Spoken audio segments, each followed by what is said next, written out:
అతి తక్కువ ఖర్చుతో విదేశాలలో MBBS Vidya care of Vishal overseas. Total గా ఫాదరు మదరు సిస్టరు మీరే మూడు పాత్రలు త్రిపాత్ర అభినయం. అనేది నన్ను పిచ్చి టార్చర్ పెట్టేదాన్ని కదా, నువ్వు నన్ను ఇది లేవు ఇది నేర్చుకో అది నేర్చుకో అని. మళ్ళీ అసలు ఈ సెకండ్ ఇన్నింగ్స్ అన్నది ఎందుకు స్టార్ట్ అయిందండి? నేను అయితే హీరోయిన్ అయితే లేకపోతే చనిపోతానన్న.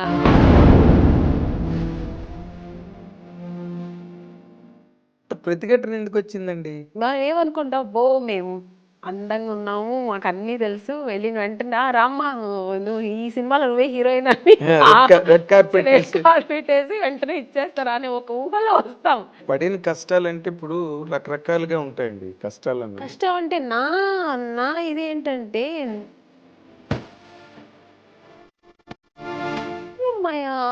ఎక్కడో వాళ్ళ ఫేస్ ఎక్స్ప్రెషన్స్ మారిపోయేది. హైట్ ఉన్నాం కానీ ఆ నార్త్ ఇండియన్ కలర్ కాదు, మెయిన్ ఆ కలర్ కాంప్లెక్షన్ కదండి.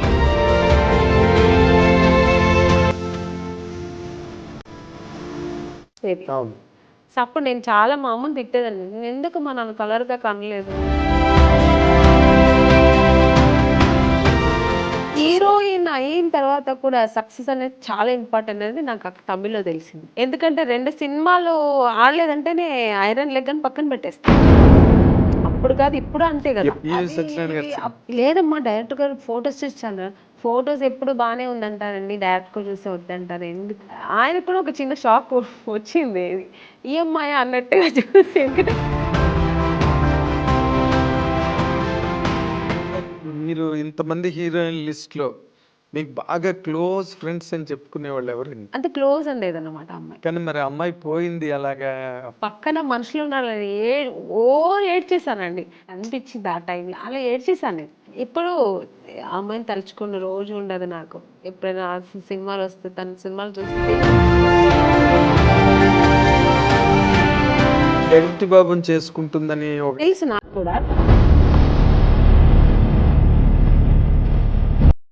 మీరు అంతమంతా చేశారు కానీ ఒక్కళ్ళతో మిస్ అయ్యారు. తెలుసా మీరు ఎవరిని అడుగుతున్నారని? ఎవరు చెప్పండి?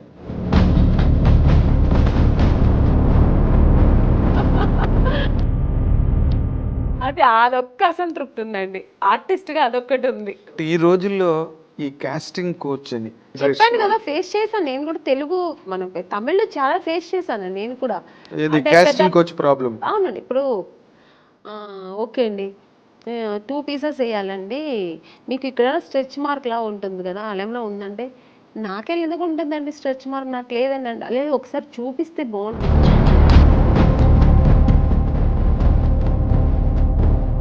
అప్పుడు అర్థమైపోతుంది వీళ్ళు సినిమా తీస్తారా లేదు దీనికోసం.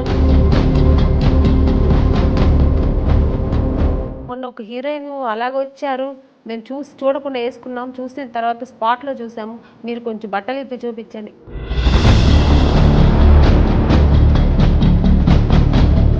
ఫైనాన్సర్ ఎందుకు చూడాలి నన్ను అనవసరంగా? ద మిస్టేక్ హ్యాపెండ్ అండి మీ personal life. Welcome our dear viewers of I dreams.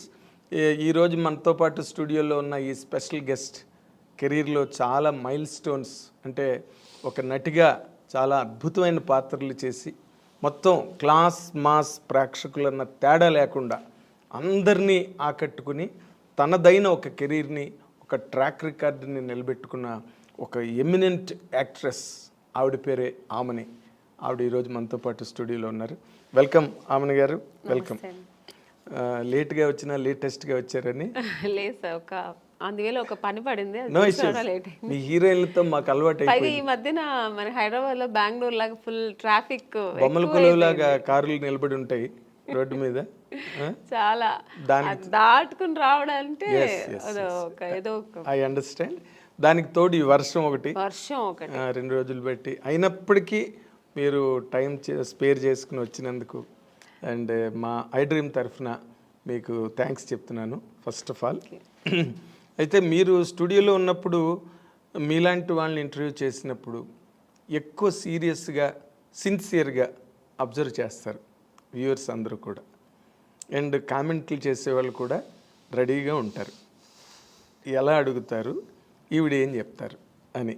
So ఈ రోజుల్లో ప్రతిదాన్ని ఒక కాంట్రవర్సీ, ప్రతిదానికి ఒక ఆ, విమర్శ, ఆరోపణలు అనేవి కామన్ అయిపోయి ఈ రోజున మీడియాలో. వాటితో పాటే ఇండస్ట్రీ పాపం, మన సినిమా ఇండస్ట్రీ ఎప్పుడు ఏదొచ్చినా దాంతో అలవాటు పడిపోయి వాళ్ళతో పాటు జర్నీ చేస్తూ ఉంది మన ఇండస్ట్రీ కూడా. అదే అంటున్నా. తప్పదు. ఈ ఈ టైంలో అంటే ఈ సెకండ్ ఇన్నింగ్స్లో శుభలగ్నం కాంబినేషను జగపతి బాబు గారు మీరు ఇద్దరు కూడా సెకండ్ ఇన్నింగ్స్లో హైలీ సక్సెస్ఫుల్గా ఉన్నారు కదా. ఫస్ట్ ఇన్నింగ్స్లో ఎంత అని అవును కదా. ఇప్పుడు ఈ ఇన్నింగ్స్లో మీకు మీ ఎక్స్పీరియన్సెస్ ఏంటండి? ఎక్స్పీరియన్స్ అంటే కొత్తగా ఏమీ లేదు, అదే ఇండస్ట్రీ, అదే అంటే మనుషులు మారారంతే. అప్పుడు ఉన్న డైరెక్టర్స్ లేదు, అప్పుడున్న ప్రొడ్యూసర్స్ లేదు, అప్పుడున్న ఆర్టిస్టులు ఏమో అప్పుడప్పుడు తగులుతుంటాం మనం. ఇప్పుడు జగపతి బాబు గారిని కలుస్తుంటాం, అప్పుడు ఏదైనా సినిమాలో రాజేంద్ర ప్రసాద్ గారు, నరేష్ గారు, ఇలాగా నేను చేసిన హీరోస్ అందరితో ఇప్పుడు మళ్ళీ ఆ మదర్ క్యారెక్టర్స్ చేసేటప్పుడు వాళ్ళ పక్కన అలా చేసే అవకాశం దొరుకుతుంది కాబట్టి వాళ్ళతో అలా మీట్ అవుతుంటాం. మళ్ళీ రోజా గారు ఈవెంట్స్లో కలిశాను, ఇంద్రజ, మీనా గారు, ఇలాగా సీనియర్ యాక్టర్స్, రాధిక గారు ఏదో ఒక ఈవెంట్లో మాట్లాడకపోయినా అట్లీస్ట్ చూస్తాం. ఇలా ఉంది తప్ప మిగతా ఏమి ఎక్స్పీరియన్స్ ఏముందంటే అప్పట్లో ఉన్న ఎక్స్పీరియన్స్ వేరు, ఇప్పుడు ఉన్న ఎక్స్పీరియన్స్ కాదు ఇది. ఇది కొత్తగా నేర్చుకోవాల్సిందని చాలా ఉంది ఇప్పుడు ఉన్న ఇండస్ట్రీలో. ఏంటి కొత్తగా అంటే అప్పట్లో మేము యాక్టింగ్ అనేది యాక్ట్ చేసి చూపించాలి. కొందరు డైరెక్టర్స్ న్యాచురల్ యాక్టింగ్, కొందరు డైరెక్టర్స్ కమర్షియల్గా నువ్వేం చేస్తావు అది అలా ఉండేది. ఇప్పుడు డైరెక్టర్స్ ఏంటంటే యాక్టింగ్ చేయదంటున్నారు, చాలా న్యాచురల్గా. అంటే గుడ్, బాగుంది. ఎందుకంటే ఓవర్ యాక్ట్ చేసి చేతులు ఇలా ఇలా అనేసి ఓవర్ డైలాగ్స్, పెద్ద పెద్ద డైలాగ్స్ అంతా లేదు ఇప్పుడు. చాలా స్వీట్ అండ్ షార్ట్ అండ్ స్వీట్గా చిన్న డైలాగు దాన్ని చక్కగా మన ఫేస్లో ఎక్స్ప్రెషన్స్తో చెప్పాలి ఇప్పుడు. అది నాకు కొత్త ఎక్స్పీరియన్స్. అంటే అప్పట్లో నేను ఒక బాపు గారు, కె విశ్వనాథ్ గారు సినిమాలో అలా ఎప్పుడో మనకు పండగ పబ్బాలు వచ్చినప్పుడు ఎలా మనకు కొత్త రకంగా ఉంటుంది, అలాగా నాకు వాళ్ళ సినిమాలు చేసినప్పుడు మనకు అనిపిస్తుంది. రెగ్యులర్గా సినిమాలు వేరు. అవును, ఇప్పుడు మన బాబు గారు సినిమా చేసినప్పుడు ఒక స్పెషల్ ఉంటుంది, కె విశ్వనాథ్ గారు ఒక స్పెషల్ ఉంటుంది, కె రాఘవేంద్ర గారు, దాసరి నారాయణరావు గారు సినిమాలు ఇలా ఒక్కొక్కరు ఒక్కొక్క టేస్ట్ ఉంటుంది, ఒక్కొక్క స్కూల్ ఉంటుంది వాళ్ళకి. సో అవి నేర్చుకుంటుంటాం. ఇప్పుడు అలా కదా, ఆల్ డైరెక్టర్స్ ఇలా ఒకేలాగా ఇలాగే లేదు మేడం, ఇలాగే ఉండాలి. యాంగిల్స్ కూడా వాళ్ళు చూసారండి, ఇప్పుడున్న డైరెక్టర్స్ అందరూ ఒకేలాగే ఈ యాంగిల్స్ పెట్టడం, లాంగ్ షాట్ తీయడం, మళ్ళీ క్లోజప్ తీయడం, మళ్ళీ సేమ్ డైలాగ్ని సజెషన్ చేయడం. సో అది వాళ్ళు ఇప్పుడు అలా తీస్తారేమో మాకు తెలియదు. అంటే నాకు డైరెక్షన్ గురించి అవగాహన లేదు, నాకు నాలెడ్జ్ లేదు, బట్ తెలుస్తుంది నాకు ఓ రకంగా ఎక్స్పీరియన్స్. అందరూ ఒకే రకంగా ఇప్పుడు చేస్తుంటారు. మనకు అప్పట్లో వేరు, ఇప్పట్లో వేరు. చేసే ఆ డైరెక్షన్ కానీ, మేకింగ్ కానీ, కెమెరా మేకింగ్ కానీ, ఇవన్నీ మనకు ఆ లైటింగ్స్ కానీ ఇవన్నీ కొత్తగా ఉన్నాయి. సో ఇప్పుడు దీనికి అలవాటు పడిపోయాం. అంతేనా? అంతే. కాదంటే మామూలుగా అప్పటికి అదేలాగా మానిటర్ మాకు అప్పుడు లేదు. పర్ఫెక్షన్ మనం ముందే చేసుకోవాలి, అన్నీ ఆల్రెడీ మనం అన్నీ చేసుకుని టేక్ అన్నప్పుడు ఒక్క టేక్ ఎప్పుడైనా చాలా కష్టం, పెద్ద డైలాగ్స్ ఏదైనా కొంచెం ఎక్స్ప్రెషన్స్ కష్టం ఉన్నప్పుడు సెకండ్ టూ టేక్స్ అలా తీసుకున్నాం. చాలా రేరు ఆర్టిస్టులు అందరూ ఒక 4-5 టేక్స్ తీసుకోవడం అంటేనే మాకు నర్వస్ అయిపోతుంటుంది. రెండో టేక్ అనేప్పటికి అమ్మో బాబాయ్ ఏంటి రెండో టేక్ తీసుకున్నాం అండి. ఇప్పుడు అలా కాదు, అసలు వాళ్ళు రిహర్సల్ చూడట్లేదు. ఏ డైరెక్టర్ సరే రెడీ మేడం ఇచ్చారా, ఓకే డైలాగ్ చూసుకున్నా, ఆ టేక్ వెళ్ళిపోదాం మేడం అంటున్నా. అంటే మేము ముందు ప్రిపేర్ మేము అయిపోవాలి, లేదంటే ఏం తీస్తున్నారో మనకు తెలియదు. ఒకసారి చూసుకోవడం కానీ, మన ప్లేసెస్ ఎక్కడుంటాయి, మా యాంగిల్స్ ఎలా వస్తాయి, లైటింగ్ ఎలా పడుతుంది, ఇవన్నీ ఏమి ఇప్పుడు చూసుకోవట్లేదు. అంటే వాళ్ళకు కాన్ఫిడెంట్ బాగా వస్తుంది అని. సో మనం ఆర్టిస్ట్ అలా ఉండలేము. ముందే మనం వాళ్ళు ఏం చేస్తారో మనం తెలుసుకొని దానికి తగినట్టుగా. ఇప్పుడు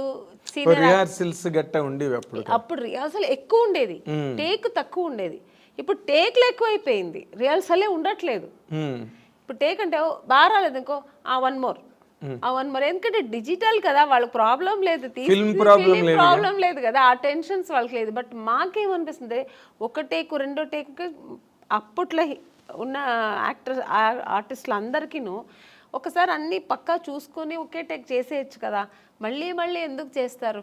ఇప్పుడు ఒక ఎమోషనల్ అని మళ్ళీ మళ్ళీ చేస్తే రాదండి. అవును, పక్కా చూసుకుని ఒకసారి చేస్తేనే ఆ డెప్త్ ఒక్కసారే బాగుంటుంది, మళ్ళీ మళ్ళీ చేస్తే బాగుండదు. అది ఇప్పుడు వాళ్ళకి చెప్పి అర్థం చేయించాలా లేదో తెలియదు, కానీ కొంతమంది చెప్పేస్తారు, నేనైతే చెప్పను, వాళ్ళు చెప్తే మళ్ళీ మళ్ళీ ఇంకా చేయాల్సిందే.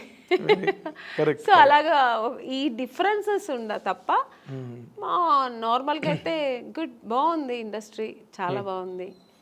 అప్పటికంటే ఇప్పుడు బాగా ఆర్టిస్టులకి రెమ్యునేషన్ కానీ వాళ్ళకి అన్నీ ఏమంటారు, అప్పుడు క్యారవాన్ ఉండేది కాదు, రెడీ అనే మార్నింగ్ 7 o'clock అంటే ఇంకెవరు పిలవాల్సిన అవసరం లేదు, మేము అందరూ ఆన్ ది స్పాట్లో ఉండాల్సిందే. ఇప్పుడు అలా కాదు, పిలిస్తేనే వస్తున్నారు ఆర్టిస్టులు, క్యారవాన్లో కూర్చుంటున్నారు, పిలవని వెళ్దాం ఎందుకు, ఇప్పుడు ముందే వెళ్ళి అక్కడ వెళ్ళి స్పాట్లో కూర్చో, ఇప్పుడు అలా అలా అయింది ఇండస్ట్రీ.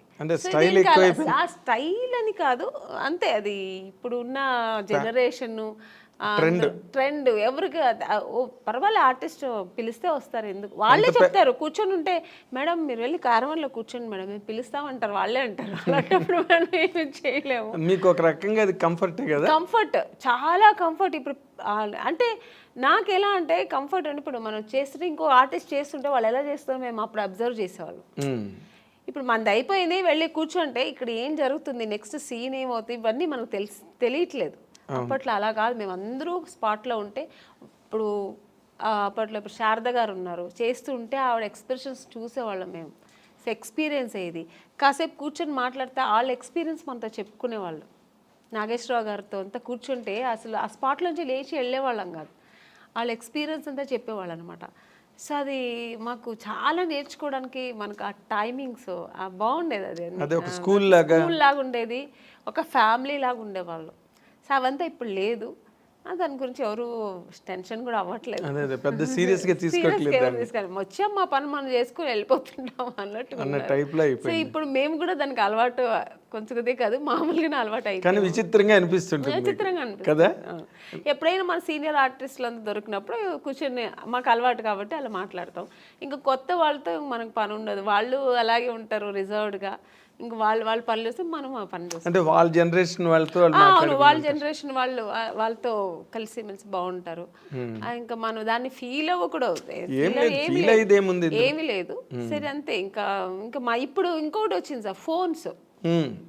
ఎవరు లేకపోతే ఫోన్లో కూర్చుంటారు, ఇంకా అదే వాళ్ళ ఫ్రెండ్ వాళ్ళ మమ్మీ డాడీ అన్నీ అదే, ఇంకా షార్ట్ అయిపోతే ఇంక ఫోన్లో కూర్చుంటారు.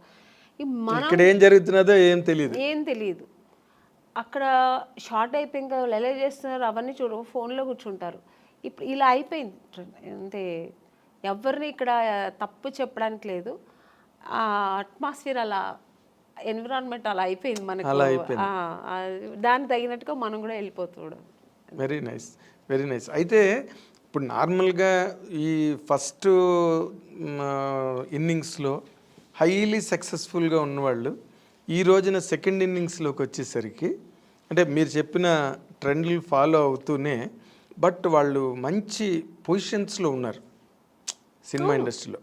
ఎందుకంటే ఈ యంగర్ జనరేషన్స్ రావడం, వాళ్ళకి మీలాంటి మంచి టాలెంటెడ్ ఆర్టిస్టులు అవసరం కావడం మేజర్ క్యారెక్టర్స్కి, అలాంటి దాంట్లో మీరు ఏమైనా డిమాండ్లో ఉన్నారా? మిగతా ఆర్టిస్ట్ గురించి నాకు తెలియదు, నేనైతే ఏమీ డిమాండ్స్ లేదండి. ఎప్పుడు ఆమెని అంటే నో డిమాండ్, ఎప్పుడు అంతే, హీరోయిన్గా ఉన్నప్పుడు అంతే, ఇప్పుడు అంతే.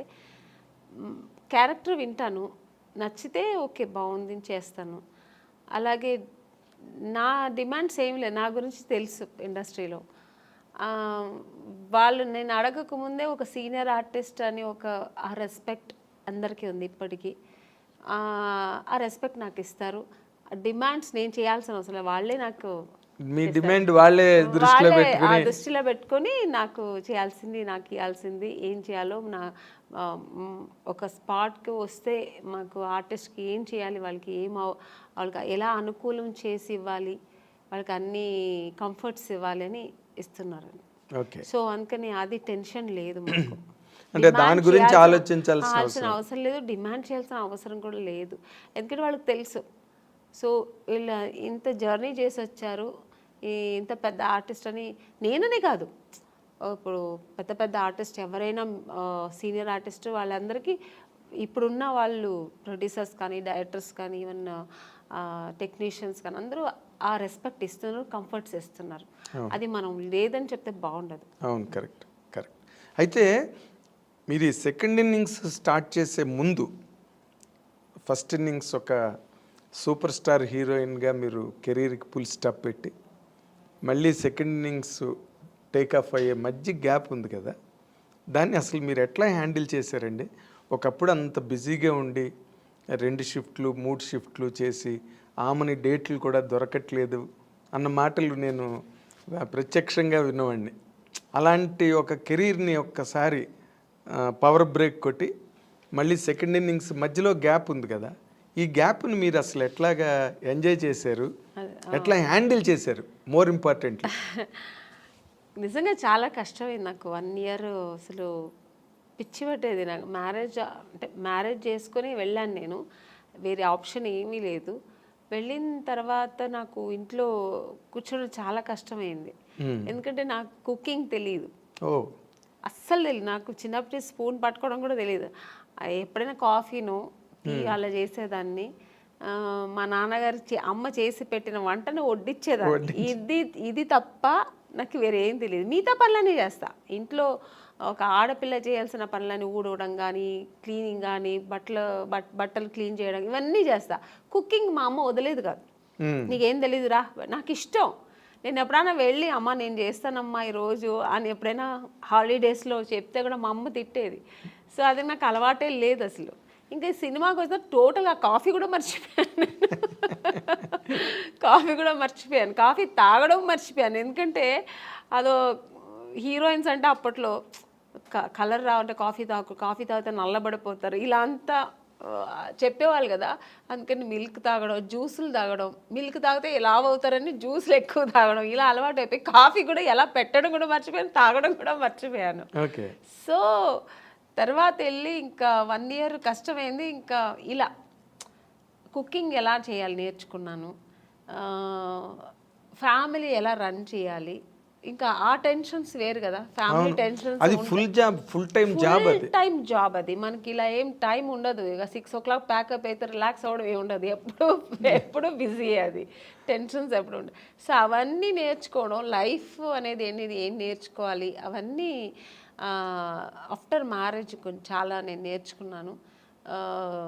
మా సిస్టర్స్ అంతా ఇంకా అప్పుడు పెళ్లి కాలే చదువుకుంటున్నారు. సో వాళ్ళ లైఫ్ అంతా ఎలా వాళ్ళు సెటిల్ చేయడం, వాళ్ళకి పెళ్ళిళ్ళు చేయడం, ఇవన్నీ బాధ్యత మీదేనండి. అన్నీ నేను ఇంట్లో పెద్ద కాబట్టి మా బ్రదర్కి మ్యారేజ్ చేశాను, మా సిస్టర్కి మ్యారేజ్ చేశాను.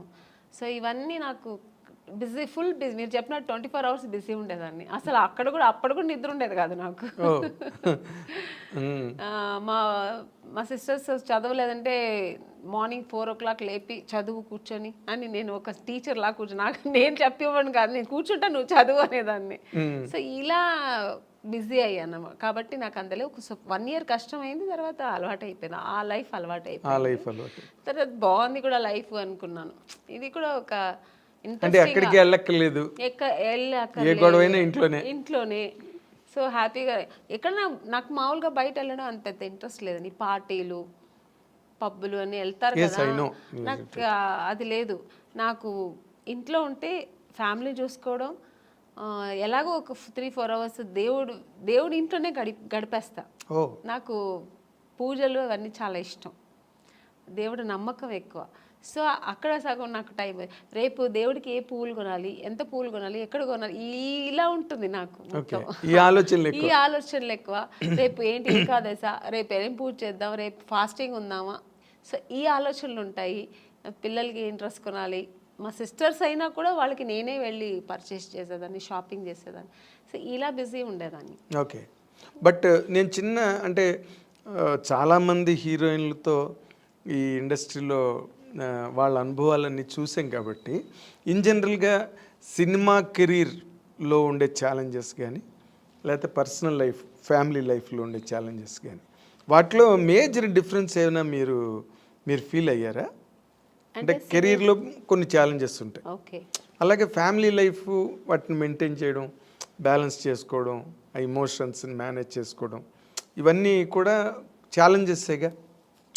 మోర్ ఇంపార్టెంట్లీ సినిమా హీరోయిన్లకే ఎక్కువ ఛాలెంజెస్ ఉంటాయి. ఎందుకంటే మీరు ఇందాక చెప్పినట్టుగా షూటింగ్లు అయిపోయిన తర్వాత మళ్ళీ ఇంటికి అడాప్ట్ అవ్వడానికి కొంత ఛాలెంజే అది.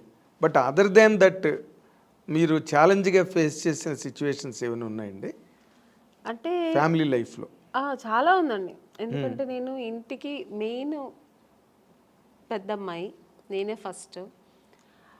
అన్ని రెస్పాన్సిబుల్ నాకు ముందు నుంచే అదే నాకుంది.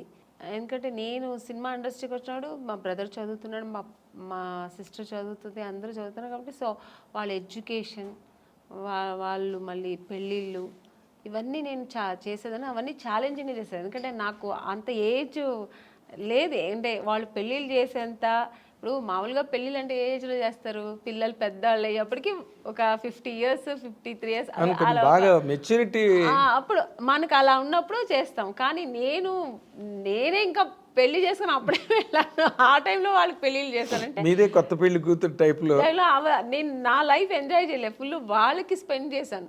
ఇంకా వాళ్ళకి వెళ్ళి పెళ్లి కూతురు చూడడం, పెళ్లి కొడుకు చూడడం, వాళ్ళకి బట్టలు కొనడం, వాళ్ళకి జ్యువెల్స్ కొనడం, ఇలాంటి మా సిస్టర్కి ఇలా ఉంటే బాగుంటుంది, అలా ఉంటే బాగుంటుంది, వాళ్ళ లైఫ్ ఇలా ఉంటే బాగుంటుందేమో అని, ఈ అమ్మాయి కాదు ఈ అబ్బాయి కాదు, ఇలా ఓవర్ మెచ్యూర్డ్ ఆలోచనలు నాకు అప్పుడే వచ్చేసాయి. అవన్నీ ఛాలెంజింగే కదా నాకు.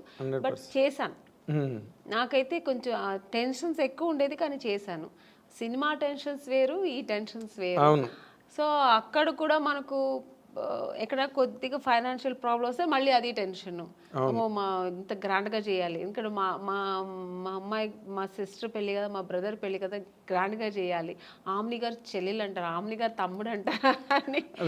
సో అది నా గురించి నేను ఎప్పుడు ఆలోచించాను. ఇలాగా మా ఇంట్లో మా అమ్మకి ఇంత మంచి పట్టు, ఏ ఊరు వెళ్తే షూటింగ్స్లో కూడా మా అమ్మకి ఈ ఊర్లో పట్టు చీర తీసుకెళ్దాం, ఈ ఊర్లో ఏంటి స్పెషల్, ఓకే జ్యువెల్స్, కేరళ వెళ్తే ఆ కేరళ బాగుంటుంది, ఈ కేరళ టెంపుల్ జ్యువెలరీ బాగుంటుంది అని ఇలా తీసుకెళ్ళేదాన్ని, సిస్టర్స్ కానీ అమ్మ కానీ. సో ఎప్పుడు నాకు ఫ్యామిలీ టెన్షన్ కాదు, అది నేను నేనే అది ఆక్యుపైడ్ అయ్యేదాన్ని, నేనే అది ఇంట్రెస్ట్ తీసుకొని చేసేదాన్ని, నాకు ఇష్టం కూడా. అంటే బేసిక్గా ఇప్పుడు సినిమా కెరీర్ అంటే మీకు బోల్డ్ పొగడ్తలు, అవార్డులు, షూటింగ్లు, చప్పట్లు, అసలు గ్రాండ్గా ఉంటుంది డే అంతా. ఏదైనా షూటింగ్కి వెళ్ళాలంటే ఏరోప్లేన్ ఎక్కి కార్లు వస్తాయి, వంది మాగదులు వస్తారు, ప్రొడక్షన్ మేనేజర్స్ వస్తారు, అక్కడ హీరోలు వెయిట్ చేస్తుంటారు. మేకప్ చేసుకుని సెట్లోకి రాగానే అసలు ఆ ఇన్విటేషన్స్, ఆ రిసెప్షను అన్నీ కూడా వేరే లెవెల్లో ఉంటాయి, నెక్స్ట్ లెవెల్లో. ఇవేవి ఇంటి దగ్గర ఉండవు. పని మనిషి దగ్గర నుంచి అన్ని పనులు ఎంత పెద్ద హీరోయిన్ అయినా చూసుకోవాల్సిందే. అబ్సల్యూట్లీ కరెక్ట్ మీరు చెప్పడం. ఎందుకంటే మనకు సినిమా అని వచ్చినప్పుడు మాకు ఇలా టవల్ ఇలా గ్లాస్ ఇలా పెడుతుంటే పరిగెత్తుకొచ్చి అసిస్టెంట్ తీసుకుంటారు, మేడం మేడం మేడం ఇవ్వండి మేడం. చెప్పులు మన లేచిన చెప్పులు తీసుకొచ్చి పెడతారు. సో ఇలా అలవాటు మేము చేయకపోయినా వాళ్ళు అలవాటు చేసేస్తారు. ఒక ఆ రేంజ్ వచ్చిన తర్వాత ఆర్టిస్టులకి అది తనగా వచ్చేస్తుంది, ఆ మర్యాదలు, ఆ రెస్పెక్ట్ స్పాట్కి వచ్చిన. ఈవెన్ ఇప్పుడు కూడా నేను ఇప్పుడు ఒక ఆమెనిగా నేను క్యారెక్టర్ ఆర్టిస్ట్ అయినా కూడా బట్ మీకు లెగసీ ఉంది కదా, పెద్ద హీరోయిన్ అనేది ఒక ఉంది. అసిస్టెంట్స్ కానీ హెయిర్ డ్రెస్సర్స్ కానీ వీళ్ళందరూ మాకు ఆ సేవలు చేస్తుంటారు. నాకు చాలా అంటే చేయించుకోవడం ఒకలా ఉన్నా కూడా తప్పదు, ఇక్కడ చేయాలి, చేయించుకోవాల్సి వస్తుంది. ఎందుకంటే నేను వెళ్ళి చేస్తే కూడా వాళ్ళు వదలరు. మేడం మేడం మీరెందుకు మేడం తీసుకొస్తారు, నా చేతికి ఇవ్వండి ఫోను అని, ఆ ఫోన్ కూడా లాగేసుకుంటారు. ఆ ప్రైవసీ కూడా నాకు వదలరు. ఫోన్ నేను మాట్లాడాలమ్మా, నాకు కావాలన్నా కూడా పర్వాలేదు మేడం నేను పెట్టుకుంటాను, ఫోన్ వస్తే ఇస్తానంటారు. సో అలా ఉంటుంది. ఇంట్లో అలా లేదు, టోటల్ డిఫరెంట్. అన్ని పనులు మనమే చేయాలి. అంటే న్యాచురల్గా మామూలుగా ఇప్పుడు పని మనుషులు ఉంటారండి, కానీ వాళ్ళు 24 hours మాకు సర్వీస్ చేయరు. ఏదో వాళ్ళు ఒక టైంలో చేసి ఏదో చేసుకుంటూ వాళ్ళ పనులు వాళ్ళు చూసుకుంటుంటారు, చేసేసి వెళ్ళిపోతారు. అదర్వైజ్ మనమే కదా చేసుకోవాలి. అన్ని పనులు మనమే చేసి కుకింగ్ ఏదో మనమే ఎక్కడ ఎత్తుకోవాలి, ఉప్పు ఎక్కడ ఉంది, ఇది ఎక్కడ ఉంది మనమే ఎత్తుకోవాలి, మనమే వేయాలి. మనకు శారీస్ రేపు పార్టీకి వెళ్ళే ఏదో ఒక పెళ్ళికి వెళ్తున్నాం అనుకోండి, అమ్మో రేపుకి ఏం జ్యువెలరీ ఏం సారీ అన్నీ మనమే ఎత్తి పెట్టుకోవాలి. అదేం తప్ప అనట్లేదు, ఎందుకంటే అదొక లైఫ్ స్టైల్. మనకు సెల్ఫ్ ఒక ఇది వస్తుంది, మాకు సెల్ఫ్ కాన్ఫిడెన్స్, మనది మనం ఎలా చేసుకోవాలనేది ఆ ప్రైవసీ కూడా ఉంటుంది. మన ఇష్టంగా ఎలా చేసుకో, ఇక్కడ అన్ని డిపెండ్ అవుతాం ఒకరి మీద. వాళ్ళు ఇచ్చిన జ్యువెలరీ వేసుకుంటాం, వాళ్ళు ఇచ్చిన శారీ వేసుకుంటాం. అక్కడ అలా కదా, అని మనకి ఇష్టపడి మనం చేసుకుంటాం. So total different. ఆ లైఫ్ అనుభవిస్తాం, ఈ లైఫ్ అనుభవిస్తాం. ఆర్టిస్టులకి అదొక వరం అంటే. ఎగ్జాక్ట్లీ. తర్వాత ఇంకొక ముఖ్యమైన పాయింట్ ఏంటంటే, మీరు సినిమా హీరోయిన్లుగా వచ్చి ఒక రేంజ్ వచ్చి ఇన్కమ్, ఎర్నింగ్స్, సినిమాకి రెమ్యునరేషన్స్ పెరుగుతూ ఉంటాయి. అవన్నీ కూడా ఫైనాన్షియల్గా చాలా ఒక ఫ్లో, ఆగని ఫ్లో ఉంటుంది సినిమా కెరీర్లో. ఫ్యామిలీ లైఫ్లో అది కంట్రోల్ అయిపోతుంది, ఎందుకంటే మీ వైపు నుంచి ఎర్నింగ్ ఉండదు కదా. కెరీర్ ఆపిన తర్వాత అసలు ఆ ఫైనాన్షియల్గా వాటిని ఎట్లా మేనేజ్ చేసేవారండి? ఇప్పుడంటే కెరీర్ అంటే వేరే, ఇప్పుడు రెగ్యులర్ ఇన్కమ్ ఉంటుంది, సినిమా తర్వాత సినిమా కమిట్ అవ్వడం. నాకు ఎందుకంటే నాకు బై బర్త్ నా అలవాట్లు ఏంటంటే, నేను ఎక్కువ విచ్చలవిడిగా ఎప్పుడు ఖర్చు పెట్టాను చిన్నప్పటి నుంచి. ఒక పొదుపు అంటారు కదా, అది మా నాన్నగారు మంచిగా ఉన్నప్పుడే సరే, కొంచెం ఫైనాన్షియల్ ప్రాబ్లం వచ్చినప్పుడు సరే, నేను ఎప్పుడు పొదుపుగానే ఉంటాను. మా సిస్టర్ మా బ్రదర్ అంతా కొంచెం డిఫరెన్స్, అంటే శుభలగ్నంలో క్యారెక్టర్ లా కాదు, ఆపోజిట్ క్యారెక్టర్, చాలా డిఫరెంట్ ఉంటాను నేను అన్ని విషయాల్లో. ఇంట్లో ఏదైనా ఒకటి కావాలన్నా, ఒక వస్తువు కావాలన్నా అది నాకు కొనేయాలి. ఒకరి ఇంటికి వెళ్ళాను అనుకోండి, వాళ్ళ ఇంట్లో చూసానంటే మన ఇంట్లో ఇది లేదు కదా, నేను కొనేయాలని నెక్స్ట్ అది నేను టార్గెట్ పెట్టుకుంటాను. చిన్నప్పటి నుంచి అది నాకు అలవాటు.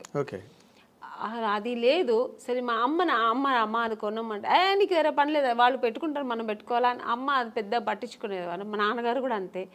అప్పుడు నేను పెట్టుకున్నాను, మనం ఎందుకు కొనకూడదని. అమ్మ నాన్నగారు ఏదైనా మనకు ప్యాకెట్ మనీ లేదంటే ఎప్పుడైనా షాపింగ్కి వెళ్ళడం మిగిలితే డబ్బులు ఇస్తారు కదా, ఆ డబ్బులు పొదుపు చేసి అది కొనేదాకా నాకు నిద్ర పట్టేది కాదు. అలా చిన్నప్పటి నుంచి నేనే రెస్పాన్సిబుల్ తీసుకునేదాన్ని. ఇప్పుడు మా అమ్మకే ఒక మంచి శారీ కొనాలన్నా నాకు అది కొనేయాలంతే. మా నాన్నగారికి ఏదైనా గిఫ్ట్ ఇవ్వాలా నేను చేసేయాలి.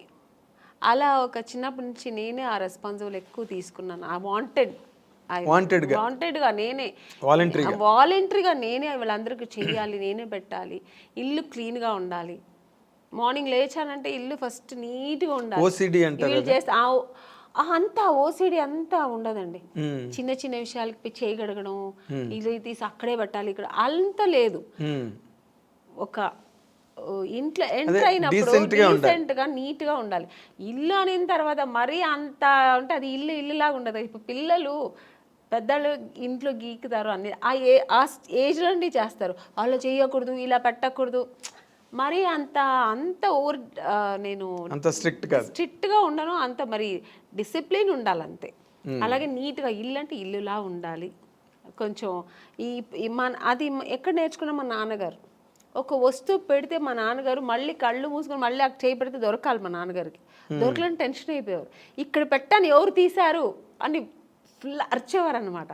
అది తప్పు కూడా మా బ్రదరే తీసుంటాడు, నేను తీయను. ఎందుకంటే మా నాన్నగారు తెలిసి వాడిని తిట్టేవారు, ఎందుకులా తీసామని అడిగేవారు. ఇలాగా అప్పుడు నేర్చుకున్నా. అది చిన్నప్పటి నుంచి నాకు అది కొంచెం వచ్చింది. ఇప్పుడు ఆ వస్తువులు అంటే అక్కడే పెట్టాలి, మళ్ళీ మనం వెతికే ఉండకూడదు, అక్కడే వెళ్ళి మనకు ఈజీగా తీసుకునేట్టుగా. సో ఇలాంటి కొంచెం డిసిప్లిన్స్, కొంచెం ఇల్లు నీట్గా ఉండాలి.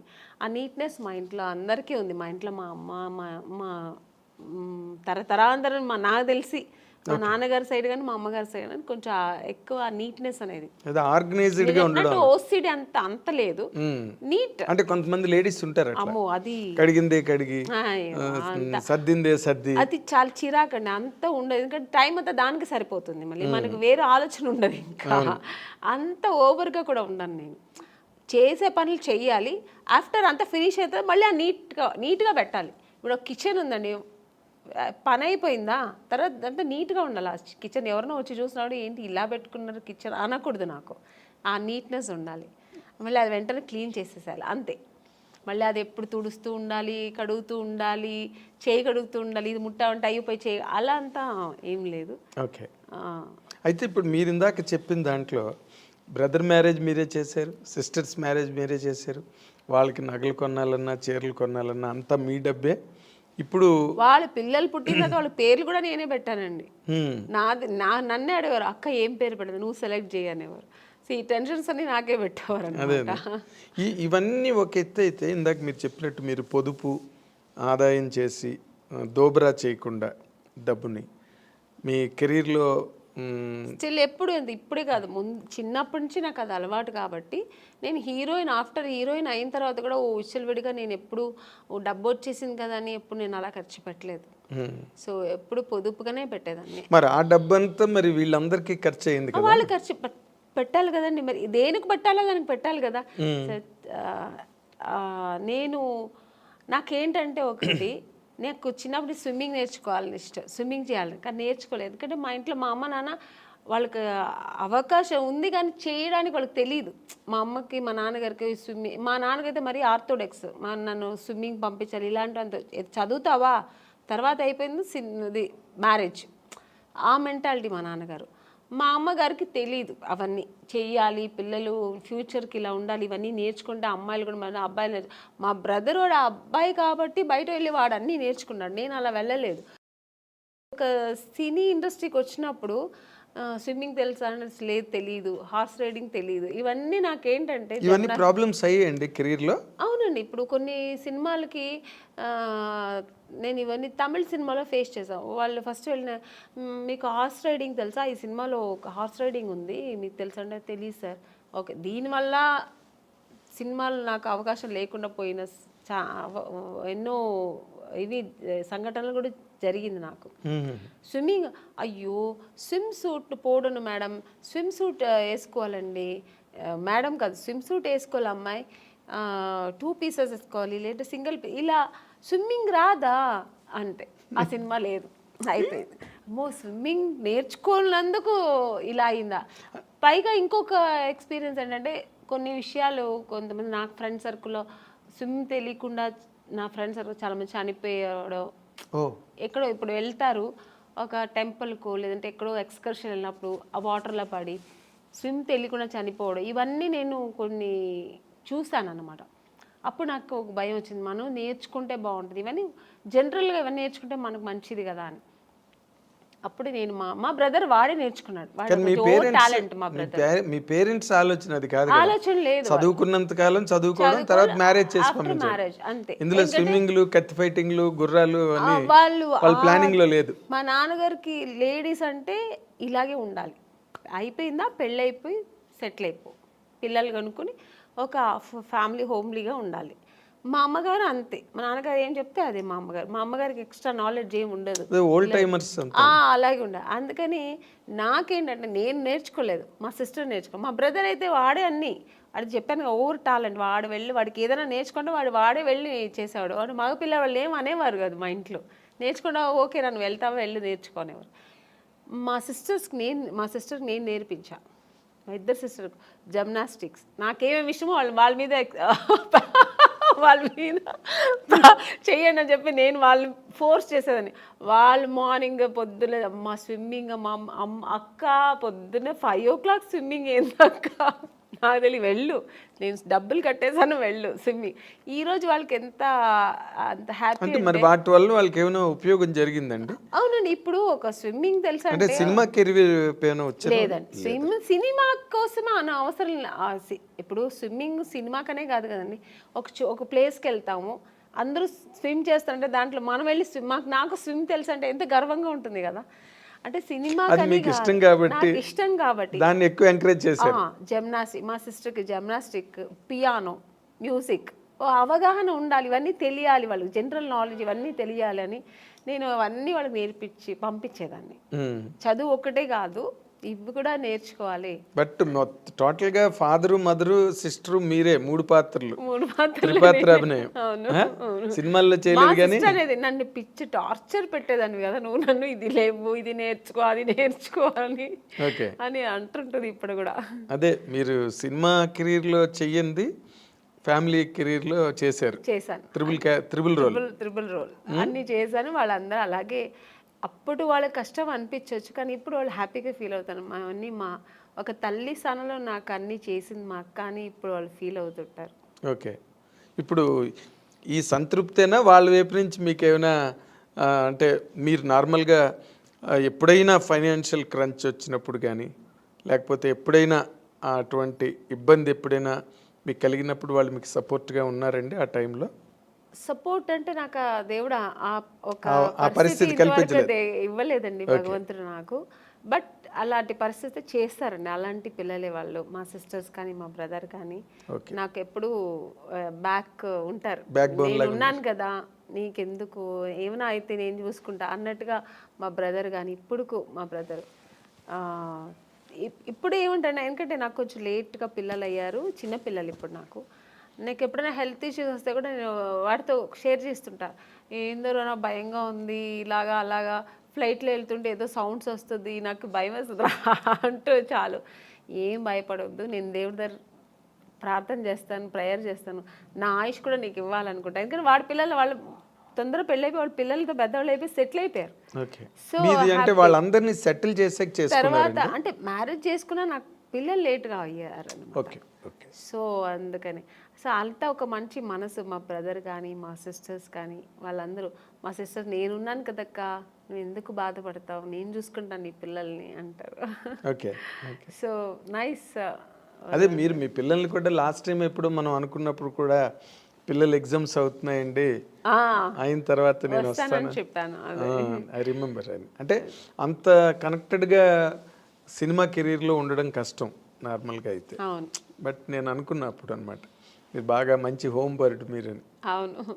మొన్న ఎప్పుడు కూడా రోజా గారు దేనికి ఫోన్ చేశారు, అంటే ఏదో ఒక విషయాన్ని ఫోన్ చేసినప్పుడు ఏం చేస్తున్నా ఆమెని అంటే ఇప్పుడే స్కూల్కి వెళ్ళొచ్చాను పిల్లలు అంటే 100% హౌస్ వైఫ్ అనమాట. అవును. అంటే తను మంచి వీరవనిత కదా మన రోజా. అయ్యో అసలు అంత నా వల్ల అయితే కాదండి అలాగా, అంత డేర్ అండ్ డాష్. ఒక ఇండస్ట్రీలో ఒక ఎంత మంచి ఆర్టిస్ట్ అంత మంచి పొలిటీషియన్ కూడా తను. మంచి స్పీకర్. వావ్.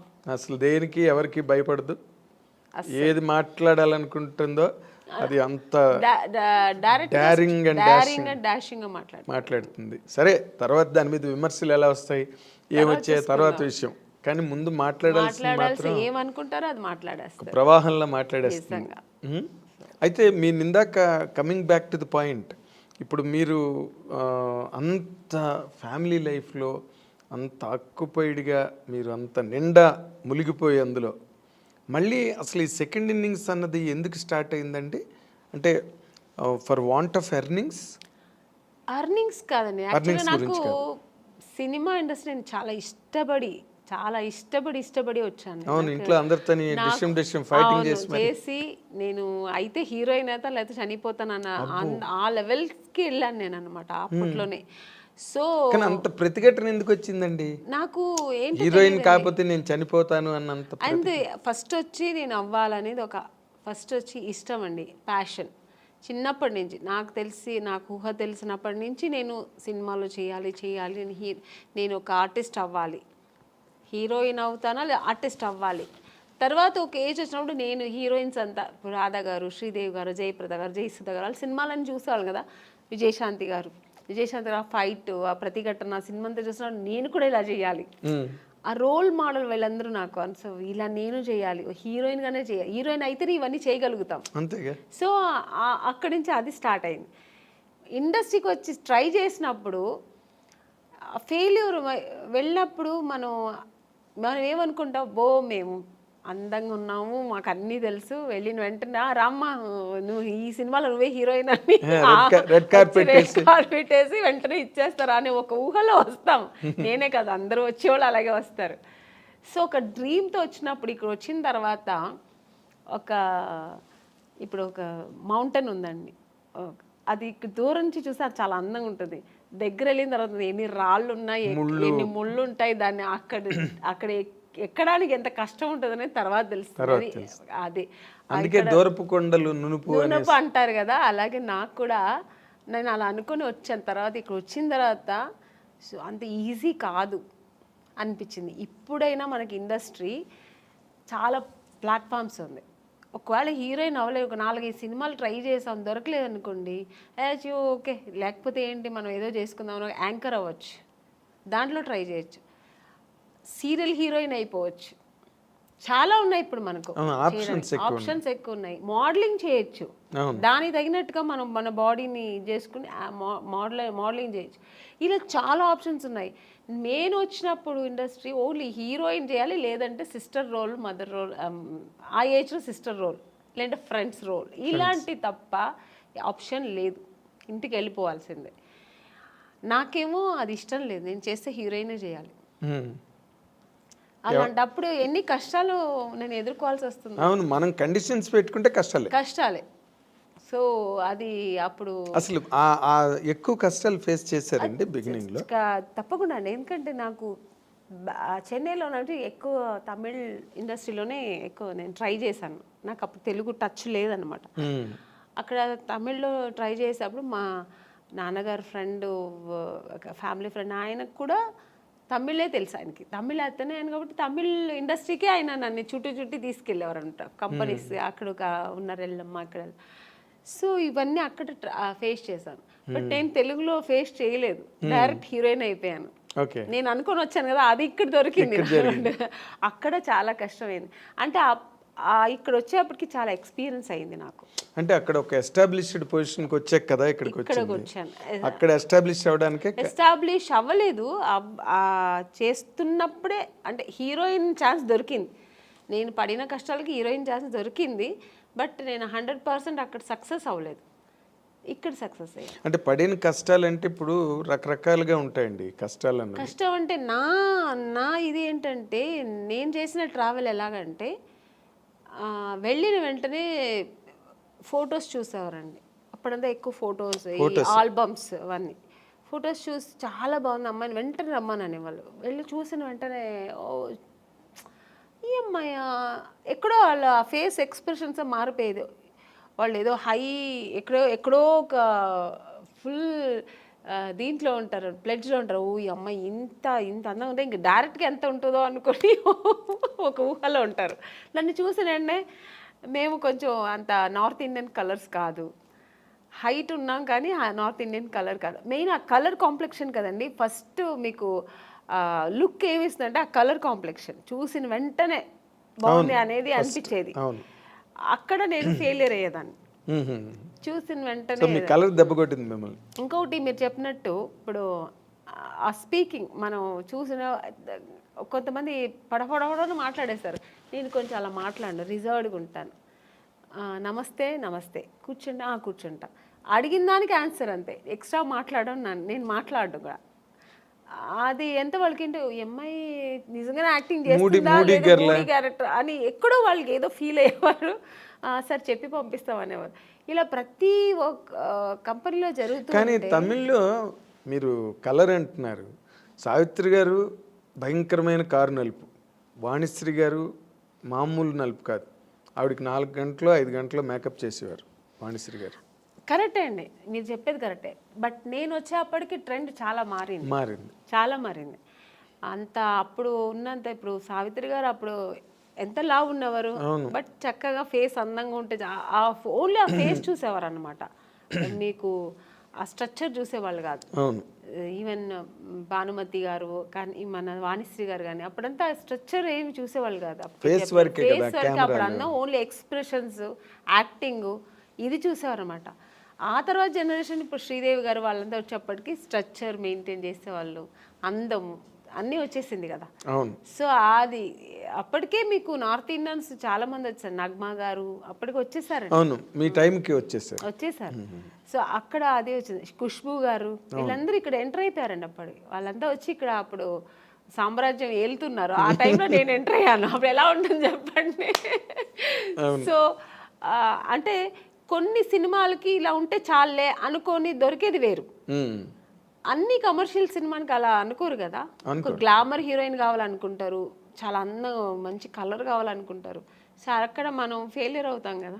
అవును, 100%. చూడగానే వెంటనే మైనస్ మార్కులు పడిపోతాయి. ఇప్పుడు కొంతమంది పర్వాలేదు, మనకి మెయిన్ కావాల్సింది ఆ ఫేస్ అందము, స్ట్రక్చరు, యాక్టింగ్, ఇది చాలు అనుకునే డైరెక్టర్స్ కొంతమంది. లేదు నాకు అలా కలరే కావాలనుకున్నది ఎక్కువ మంది అప్పట్లో. ఇప్పట్లో కూడా ఎప్పుడైనా అందుకని బ్లాక్ అంత తొందరగా వచ్చిన తర్వాత ఇప్పుడు ఈ మధ్యలో కొంచెం ట్రెండ్ మారింది. మన దీపికా పడుకుని ఒక డస్టీ కలర్ అని అది ఇప్పుడు ఫేమస్ అయిందండి. మేము వచ్చినప్పుడు ఆ డస్టీ కలరే బ్లాక్ అని చెప్పి మమ్మల్ని పక్కన పెట్టేవాళ్ళు. చాలా ఎక్కడో లక్కీగా దొరికేది అంతే. ఇప్పుడు వీటిష్ అంటున్నారు, బ్లాక్ వీటిష్ అంటున్నారు, డస్కీ కలర్ అని ఏమేమో అంటున్నారు. దాని ఇప్పుడు పేర్లు పెట్టి దాని ఒక ఫ్యాషన్ చేసుకున్నారు. మేము ఉన్నప్పుడు అలా కాదండి, కొంచెం కష్టమే. సో తమిళ అయిన తర్వాత కూడా ఇక్కడంతా మేకప్ వేయమని చెప్పేవాళ్ళు, కలర్, ఎందుకంటే దీనికి డిఫరెన్స్ రాకూడదని. సో ఇవన్నీ మేము ఎదుర్కోవాలి, ఒకేలా ఉండాలని. సో అప్పుడు నేను చాలా మా అమ్మని తిట్టేదాన్ని, నువ్వు ఎందుకు మా నన్ను కలర్గా కనలేదు, నువ్వు మా బ్రదర్ మంచి కలరు, వాడు మాత్రం ఎందుకు అంత కలర్ ఉన్నాడు అని. మా నాన్నగారు లాగా వాడు, మా అమ్మ కొంచెం కలర్ తక్కువ. ఇలాగా నాకు ఆ ఒక ఫీలింగ్ నాకు ఎప్పుడు ఉండేది. మా అమ్మతో ఎప్పుడు నేను వెళ్ళి మా అమ్మతోనే గొడవ పెట్టేది, నాకేంటే తెలుసు దేవుడు నీకు ఆ కలర్ ఇచ్చాడు, నువ్వు హీరోయిన్ అవుతావు నాకు తెలిసి ఉంటేనే ఇంకొంచెం కుంకుమ పువ్వు ఎక్కువ తాగేదాన్ని. మా అమ్మ అంటే ఆవిడకి అంతే, కుంకుమ పువ్వు తాగితే ఎక్కువ తాగితే అంటే అదేదో అప్పుడు ఒక నమ్మకం. సో అలా ఆ తమిళ్లో మీరు బాగా ట్రై చేస్తున్న టైంలోనే తెలుగులో కట్ అయ్యారు అనమాట మీరు. అవును, ఛాన్స్లు వచ్చి చేసినట్టున్నారు కదా మీరు. రామరాజుతో చేశాను, రామరాజు గారితో చేశాను, శరత్ కుమార్ గారితో చేశాను. హీరోయిన్ మాత్రం అయ్యేదేమో అయిపోయాను, బట్ సక్సెస్ అనేది నాకు దొరకలేదు. హీరోయిన్ అయిన తర్వాత కూడా సక్సెస్ అనేది చాలా ఇంపార్టెంట్ అనేది నాకు తమిళ్లో తెలిసింది. ఎందుకంటే 2 సినిమాలు ఆడలేదంటేనే ఐరన్ లెగ్ అని పక్కన పెట్టేస్తారు. అప్పుడు కాదు ఇప్పుడు అంతే కదా, ఎప్పుడైనా సెంటిమెంట్ ఎక్కువ చూస్తారు మన ఇండస్ట్రీలో. సో అది నాకు ఇంకా బాధేసాము, బాబోయ్ మన హీరోయిన్ అవ్వడం మాత్రమే కాదు పెద్ద విషయం, సక్సెస్ అనేది చాలా చాలా ఇంపార్టెంట్ అని. ఇంకా నాకు ఒకటే, ఇప్పుడు మా అమ్మ కలర్ లేదంటే మా అమ్మతో ఎలా గొడవ పెట్టాను, అలాగా నాకు సక్సెస్ అవ్వాలి, హీరోయిన్ అవ్వాలని నేను దేవుడి దగ్గర గొడవ పెట్టేదాన్ని. నేను ఎందుకు ఇంకెవరు నాకు ఎక్కువ నా ఫ్రెండ్ కానీ, నాకు మా తల్లిదండ్రుల కంటే ఎక్కువ కనెక్ట్ అయ్యేది నేను దేవుడితోనే.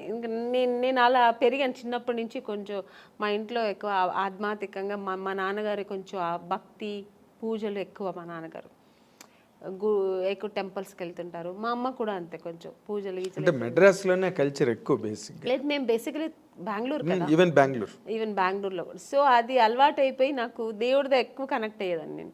సో అక్కడ ఆయన అడిగేదాన్ని, ఎందుకు నన్ను ఇలా చేస్తున్నావు, నాకు సక్సెస్ ఇవ్వాలని. సినిమా షూటింగ్ వెళ్తున్నానంటే ఫస్ట్ దేవుడు ఈ సినిమా పెద్ద సక్సెస్ అవ్వాలి వేడుకుంటా. ఇప్పుడు కూడా అంతే, ఏ సినిమా నేను చిన్న క్యారెక్టర్ చేసినా దేవుడి దగ్గర అదే వేడుకుంటా. నేను చేసిన ప్రొడ్యూసర్స్ హ్యాపీగా ఉండాలంటే ఆ సినిమా సక్సెస్ అవ్వాలి, సో దాన్ని సక్సెస్ చేయాలని. అవును కదా, ఆ ప్రొడ్యూసర్స్ బాగుంటాయి కదా, మనలాంటి వాళ్ళు అందరూ బాగుంటాం. 100%. అదే ఇందాక మీరు చెప్తున్న దాంట్లో, అంటే తమిళ్లో మీరు చేస్తున్నప్పుడు ఏమైనా మీ మీద పాలిటిక్స్లు గట్రా ఏమైనా జరిగాయండి? అంటే లేదండి, అలాంటి వాతావరణం ఏమైనా ఉండేది అప్పుడు? నాకు అలాంటి వాతావరణం ఎక్కడా లేవు. వచ్చాయి ఇప్పుడు పెద్ద పెద్ద కంపెనీలు ఎక్కడ నాకు రాలేదు. ఎందుకంటే మీరు గరగట్టు గోపన్న సినిమాలో ఫస్ట్ బుక్ అయింది, అది వచ్చి అలా జరిగింది. తర్వాత దేవికి గారి అమ్మాయి కనక దానిలోకి వచ్చింది. యాక్చువల్గా కరకట్టకారంలో నా ఫొటోస్ వెళ్ళి ఫస్ట్ సెలెక్ట్ అయిపోయానండి.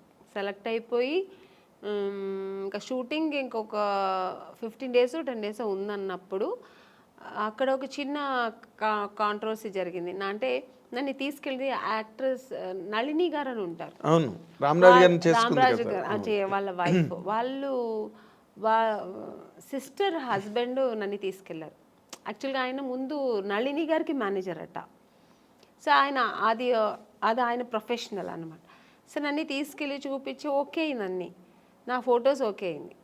తర్వాత ఆయన ఏమన్నారంటే 5 years అగ్రిమెంట్ వేసుకోవాలి నేను, ఏ, మీరు హీరోయిన్ చేస్తారుగా అన్ని డేట్స్ నేనే చూస్తాను. ఓకే డేట్స్ ఫైన్, మీరు డేట్స్ చూసుకోండి అన్న, బట్ రెమ్యునేషన్ నాకు 50%, మీకు 50% అన్నారు. ఓ అది స్పెన్సర్ మరి స్పెన్సర్ నేనైతే ఓకే చెప్పాను. నాకు అప్పుడు అంత హీరోయిన్ అయిపోవాలి, పెద్ద హీరోయిన్ అయిపోవాలి. అక్కడ నాకు డబ్బు ప్రిఫరెన్స్ నాకు నేను ఎప్పుడు ఇవ్వను, నాకు తెలియదు కూడా అది. ఓ డబ్బు ఇలా చేయొచ్చు, డబ్బు కూడా చాలా ముఖ్యం అనేది ఇప్పుడు తెలుసు, నాకు అప్పుడు తెలియదు. మా అమ్మ వద్దనేసారు. మా నాన్నగారికి ఫోన్ చేసి చెప్పాను, నాన్నగారు కూడా అలా అంత వద్దమ్మా అన్నారు. మా అమ్మ అయితే వద్దు, అలా అంత అవసరం లేదు, డేట్స్ కావాలంటే మీరు చూడండి, పర్సంటేజ్ ఏదో ఉంటాయి కదా అలా తీసుకోండి అలా అన్నారు. సో టోటల్గా వాళ్ళతో మనం డిపెండ్ అయిపోతే కష్టం అని చెప్పి నా అమ్మ వద్దనేసారు. అమ్మ నేనన్నాను ఎందుకమ్మా అంటే, మళ్ళీ మనకు సినిమాలో ఆ సినిమా పోతుంది అనమాట, నువ్వు అవ్వాలంటే హీరోయిన్ ఎవరు మార్చలేరు, దేవుడు ఉన్నాడు, నువ్వేం భయపడకు, వద్దు అలాగంతా అనేస్తే నెక్స్ట్ జరిగింది అదే. ఆ సినిమా నాకు లేదు, నేను కరగాటక సినిమాలో లేదు, వాళ్ళు పిలవనే లేదు మళ్ళీ నన్ను. మరి ఇతను మేనేజర్ కదా, మేనేజ్ చేసి ఏం చేశారో తెలియదు. మొత్తానికి అక్కడ వాళ్ళు మళ్ళీ అదే మన దేవిక గారికి డాటర్ని వేశారు. సినిమా కూడా పెద్ద సక్సెస్, చాలా పెద్ద హిట్ అయింది. పైగా రామరాజ్కి అప్పుడు ఎంజీఆర్ కున్నంత ఇమేజ్ ఉండేది. ఆవిడ కూడా, అమ్మాయి కూడా పెద్ద హీరోయిన్ అయింది. బట్ ఆ నెక్స్ట్ సినిమా మళ్ళీ నాకు దొరికింది ఆయనతోనే, అదే రామరాజు గారితోనే, సేమ్ గంగేమరన్ గారి డైరెక్షన్ లో ఆయన సెకండ్ సినిమానే నాకు దొరికింది. ఎట్లా అదేలా జరిగింది ఏమో తెలియదండి. మళ్ళీ ఎందుకంటే వీళ్ళు ఓన్లీ ఫొటోస్ చూపించారు. రవి గారు అని పెద్ద స్టిల్ ఫోటోగ్రాఫర్ అండి, రవి అని. ఆయన అసలు ఆ ఫొటోస్ చూసాను, మామూలుగా తీసినప్పుడు ఏం పెద్ద లైట్స్ 2 లైట్స్ పెట్టి తీస్తాడు ఆయన, చాలా బ్యూటీగా ఉంటుంది, చాలా బాగుంటుంది అసలు, ఏదో ఒక సంథింగ్ స్పెషల్. అని మనకు తెలుగులో సెబాస్టియన్ బ్రదర్స్ ఉండేవాళ్ళు, సేమ్ అలాగా అక్కడ ఆయన తమిళ్లో ఆయన చేసిన స్టిల్స్ అక్కడ ఫస్ట్ ఓకే అయింది. సెకండ్ నేను సెబాస్టియన్ బ్రదర్ ఆఫీస్ వాళ్ళతో ఫొటోస్ తీయాలని వెళ్తే ఆయన సెబాస్టియన్ బ్రదర్ ఊరికే వాళ్ళ ఆఫీస్ ముందు ఊరికే ఒక 2 ఫోటోలు తీశాడు ఆయన, ఇవేం మేకప్ లేదు, మామూలుగా నేను వెళ్ళాను, ఫొటోస్ తీస్తే ఆ ఫోటో నాకు ఇచ్చారనమాట. అది ఎవరు చూసినా అమలా గారులా ఉన్నారు, ఇలా ఉన్నారు, అలా అంటే ఒక ఆర్టిస్ట్లా ఉండేది, మేకప్ లేదు, ఏమీ లేదు, చాలా బాగుండింది, ఇంత బ్యూటీ ఉండింది. ఆ ఫొటోస్ ఎలాగో మేనేజర్ తీసుకెళ్ళి గంగేమరన్ వాళ్ళకి, మీకు తమిళ్లో ఎక్కువ కొంచెం న్యాచురల్ ఇష్టపడతారు, ఓవర్ మేకప్, కలర్ మేకప్ కూడా ఎక్కువ ఉండదు. ఆయనకి చాలా నచ్చింది ఆ ఫోటో. మళ్ళీ ఆ అమ్మాయి ఈ అమ్మాయి అనుకున్నారా లేదు ఏమి జరిగిందో, ఆ ఫోటో చూస్తే ఆయన వెంటనే పిలిచి మాట్లాడి ఆ సినిమాకు అవకాశం ఇచ్చారు హీరోయిన్గా. సో అక్కడ హీరోయిన్ అయిన తర్వాత ఇక్కడికి వచ్చారు. అవును, హీరోయిన్ చేస్తున్నాను, అది ఇంకా సగంలో ఉంది షూట్. ఆ సగం అవుతున్నప్పుడు మళ్ళీ ఇంకో సినిమా, ఇప్పుడు మామూలుగా గంగేమరన్ గారి సినిమా పెద్ద బ్యానర్లో రామరాజు గారు పక్కన చేస్తున్నానప్పుడు ఒక 2-3 సినిమాలు నేను అప్పటికే బుక్ అయిపోయాను అక్కడ. సో చేస్తూ ఉన్నప్పుడు నాకు తెలుగులో ఆఫర్ వచ్చింది, ఎవరు మన ఈవి గారు. కానీ నాకు తమిళ్లో ఇంత కష్టపడి ఇంకా తెలుగు ఎంత పెద్ద ఇండస్ట్రీ అప్పట్లో. అవును, ఎప్పుడైనా పెద్ద ఇండస్ట్రీ, ఇప్పుడు అంటే నేనేమంటాను, అప్పుడు ఓన్లీ తెలుగు మాత్రమే పెద్ద ఇండస్ట్రీ. ఇప్పుడు కన్నడ, హిందీ, తమిళ్ ఇప్పుడు అన్నీ కొంచెం ఆ ఈక్వల్ వచ్చేసింది. ఇప్పుడు ఒకప్పుడు కన్నడ ఇండస్ట్రీ అంటే ఏమీ లేదు, ఇప్పుడు ఈక్వల్ టు మనకు తెలుగులా వాళ్ళు ఎక్కువ ఖర్చు పెట్టి రవిచంద్రతో ప్రారంభమైంది. అవును, అప్పుడు అలా కాదు, ఓన్లీ తెలుగు ఇండస్ట్రీ అంటేనే ఒక హిందీ తర్వాత నెక్స్ట్ మనకి తెలుగు. అలాంటి ఇండస్ట్రీలో మనకు దొరుకుతుందా, అమ్మో బాబా అది ఇంపాసిబుల్. మేము తమిళ్లోనే ఇంత ట్రై చేశాను, ఇంకా తెలుగులో చాలా కష్టం అనుకొని నాకు అసలు నమ్మకం లేదండి, కానీ దొరికింది. అది ఎలా జరిగిందండి? అప్పుడు ఆ టైంలో నాకు కరెక్ట్గా మా నాన్నగారు పోయారండి, ఆయన హెల్త్ ఇష్యూస్ వల్ల ఆయన పోయారు. నేను అప్పుడు తమిళ్ షూటింగ్లో వేరే ఎక్కడో ఉన్నాను, అవుట్డోర్లో ఉన్నా, నేను మా అమ్మగారు. మా బ్రదరు మా సిస్టర్ ఇంట్లో ఉన్నారు, వాళ్ళు ఇంకా చిన్నపిల్లలు పాపం. మా బ్రదర్ తెలిసి వాడు వెళ్ళిపోయాడు, మా సిస్టర్ని తీసుకెళ్ళాక వాడు చిన్నపిల్ల పక్కింట్లో వదిలేసి వాడు వెళ్ళాడు. నాకు కబురు చేశారు, అప్పట్లో మీకు సెల్ ఫోన్ అవన్నీ ఏమీ లేదు, ఫోన్ ఉంది, హోటల్కి ఫోన్ ఉంది, హోటల్కి ఇన్ఫార్మ్ చేస్తున్నారు వాళ్ళు, రిసెప్షన్ వాళ్ళు చెప్పారు. ఎవరి దగ్గర చెప్పారు? ప్రొడ్యూసర్తో చెప్పారు. నేను షూట్లో ఉన్నా, నేను మా అమ్మ షూట్లో ఉన్నాము. ప్రొడ్యూసర్ ఏంటంటే అది క్లైమాక్స్ సీన్, అది ఆల్ ఆర్టిస్ట్ కాంబినేషన్. చెప్తే ఈ అమ్మాయి ఈరోజే వెళ్ళిపోతుంది, నెక్స్ట్ డే మనకు షూటింగ్ కష్టం అయిపోతుందని ఆయన ఏం చేశారు, చెప్పలేదు. అయ్యో. ఏదో మీ నాన్నగారు సీరియస్ అంట అని చెప్పారు, అంతే, పోయారని చెప్పనే లేదు మాకు. నేను సీరియస్ అంటే నాన్నగారు కొంచెం హెల్త్ ఇష్యూస్ ఉంది కదా సార్, అప్పుడు కొంచెం భయపడ్డాను. కానీ సార్ ఏమైందంటే ఫోన్ అక్కడి నుంచి మా ఇక్కడ బెంగళూరు చేసే మా నాన్నగారు చోటు చేస్తే కనెక్ట్ అవ్వట్లేదు. సరే అని చెప్పి నేనేం చేశాను, నెక్స్ట్ డే మళ్ళీ మా బ్రదర్ ఫోన్ చేసి కొంచెం ఏదో ప్రెషర్ ఇచ్చినప్పుడు నెక్స్ట్ డే మార్నింగ్ చెప్తున్నాడు ఆయన, ఇలా నాన్నగారు ప్రాబ్లం ఉన్నారు, పోయారు అన్నట్టుగా. ఓ ఇంకా అంతే, నేను ఇంకా నిలవలేదు, ఆగలేదు. ఈవినింగ్ ఫ్లైట్కి బయలుదేరి వచ్చాము. చెన్నై డైరెక్ట్ బెంగళూరుకి వెళ్ళలేదు, చెన్నైకి వచ్చి వెళ్దాము అని వచ్చే లోపల ఇక్కడ మా బ్రదరు వాడు ఫినిష్ చేసుకుని వచ్చేసాడు. అప్పటికి నాన్నగారు అన్ని కార్యాలు చేసుకుని ఇంటికి వచ్చి ఆడ అక్కడ వస్తున్నాడు, మేము వస్తున్నాం. నాకు అసలు తెలియదు కదా, బయలుదేరప్పుడు చెప్తున్నారు వాళ్ళు. అదే మీ సినిమా యాక్టర్స్ జీవితంలో ఇలాంటి డ్రామాటిక్ సిచ్యువేషన్స్ అదే నేను ఎప్పుడు మర్చిపోలేని సిచ్యువేషన్. ఎందుకంటే వాళ్ళు ఏం అనలేదు, ఎందుకంటే వాళ్ళ సిచ్యువేషన్ ఏంటంటే నేను కొత్త అమ్మాయి, వాళ్ళు చెప్తే ఈ అమ్మాయికి వెళ్ళిపోతే ఈ అమ్మాయి కోసం పెద్ద పెద్ద ఆర్టిస్ట్ అందరూ కాంబినేషన్ మిస్ అవుతుంది, వాళ్ళ ప్రాబ్లమ్స్. అది నా ప్రాబ్లం ఏంటి, మా నాన్నగారు పోయారు, నాకు తెలియదు విషయం. ఇలా ఒక సిచ్యువేషన్ నేను అలా అప్పుడు ఎదుర్కోవాల్సి వచ్చింది. ఇంక వచ్చిన తర్వాత ఇంక ఏడుపులే, ఇంక నేను వెళ్ళలే మళ్ళీ బెంగళూరు. ఇంకా నాన్నగారు పోయింది, నాన్నగారిని చూడలేదు, ఇంకేముందని ఏడుస్తూ కూర్చుంటే నెక్స్ట్ డేనే వచ్చారు నాకు. ఆ టైంలో వచ్చింది ఆఫర్, మేడం ఇలా నేను ఊర్లో ఉన్నప్పుడే ఫోన్ చేశారు వాళ్ళు, ఇలా ఉంది అని చెప్పి ఫోన్ చేసి హోటల్కి ఫోన్ చేసి చెప్తే వస్తామండి, ఇట్లా వచ్చిన నేను కలుద్దాం అన్నా. నాన్నగారు విషయం జరిగిన తర్వాత నేను టోటల్గా మర్చిపోయాను. లేదండి నేను రాలేదు, మా నాన్నగారు వెళ్ళిపోయారు, మనసు బాగాలేదు, పైగా ఇప్పుడు చాలా డల్గా ఉన్నాను. మామూలుగా మంచిగా వచ్చినప్పుడే నన్ను సెలెక్ట్ అవును, ఇంక ఈ టైంలో నేను సెలెక్ట్ అవుతామని మనసులో నేను అనుకుని, నేను రానండి, ఇప్పుడు బాగుండేది కూడా వస్తే, నా ఫేస్ వేరే డల్గా ఏడ్చి అని చెప్పా. లేదమ్మా డైరెక్టర్ గారు ఫొటోస్ చూసి చాలా, ఫొటోస్ ఎప్పుడు బాగానే ఉందంటారండి, డైరెక్ట్గా చూస్తే వద్దంటారు ఎందుకు, ఫస్ట్ మళ్ళీ తెలుగులో మంచి ఆఫర్ మళ్ళీ అక్కడ నుంచి ఫెయిల్యూర్ అయింది తెలుసా, నాకు ఇది జరిగేది ఇదే, ఎందుకు మళ్ళీ రావచ్చి వేస్ట్గా ట్రై చేయడం ఎందుకు, పైగా అంతకంటే మెయిన్ మా నాన్నగారు పోయారు. నాకు ఆ టైంలో అవేమి నాకు గుర్తు వెళ్ళాలి పోవాలని. మా అమ్మ ఏం చెప్పారంటే, నువ్వు వెళ్ళమ్మా, ఎందుకు పిలుస్తున్నారు, నాన్నగారు బ్లెస్సింగ్స్ ఉంటుంది, సినిమా దొరుకుతుంది, ఏం అలా అనుకోకు, వెళ్ళు నువ్వు డ్రెస్ అవ్వు అని చెప్తే అప్పటికప్పుడు వెళ్ళి డ్రెస్ అప్ అయ్యి వెళ్ళాను. బట్ డైరెక్టర్ గారు ఈవీ గారికి చెప్పారు, ఇలా నాన్నగారు పోయారు, అమ్మాయి పాప చాలా ఇబ్బందిలో ఉంది, డిప్రెషన్లో ఉందంటే వచ్చిన తర్వాత చూసారు. ఆయనకు కూడా ఒక చిన్న షాక్ వచ్చింది, ఈ అమ్మాయి అన్నట్టుగా చూసి, ఎందుకంటే ఫొటోస్లో ఇంత అంటే చిన్న మేకప్ అవి ఉంటాయి కదా ఫోటోల్లో, బాగా మేకప్, ఇప్పుడు రెగ్యులర్ మేకప్ ఉంటుంది కదా సార్, డిఫరెంట్ కాస్ట్యూమ్స్ వేసుకొని ఉంటాం, ఒక్కొక్క కాస్ట్యూమ్స్లో ఒక్కొక్క అందం ఉంటుంది. మనం మామూలుగా ఒక డ్రెస్ వేసుకుని వెళ్ళాను, పైగా మా నాన్నగారు పోయారు, నాకు పెద్ద లిప్స్టిక్ కూడా వేసుకోలే, నేను ఒక ఏదో విరక్తిలాగా వెళ్ళాను. నేను ఏముంది నాన్నగారే పోయారు అన్నట్టుగా ఆ టైంలో వెళ్తే డైరెక్టర్ గారు ఏం చేశారు, సరే మనం ఒక వీడియో టెస్ట్ చేసేద్దామని ఇమీడియట్గా అప్పటికప్పుడే ఒక మేకప్ వేసి టెస్ట్ చేశారు. అప్పట్లో వీడియో టెస్ట్ చేశారు, ఆడిషన్ చేశారు ఆయన. అప్పుడు 100% ఓకే, ఇమీడియట్గా అడ్వాన్స్ ఇచ్చి. నాకు తెలుసు మీరు సెలెక్ట్ అవ్వడం, ఆ సినిమా అంతా జరగడం, ఆ దుఃఖంలో కూడా ఒక మంచి ఆ సంతోషాన్ని ఎలా సెలబ్రేట్ చేసుకోవాలని కూడా నాన్నగారు పేరు. బట్ నిజంగా ఆయన ఆశీస్సులు, ఆయన బ్లెస్సింగ్స్, దేవుడు బ్లెస్సింగ్స్, ఆ సినిమా దొరికింది నాకు. సినిమా అది కూడా మంచి హిట్ అయింది కూడా.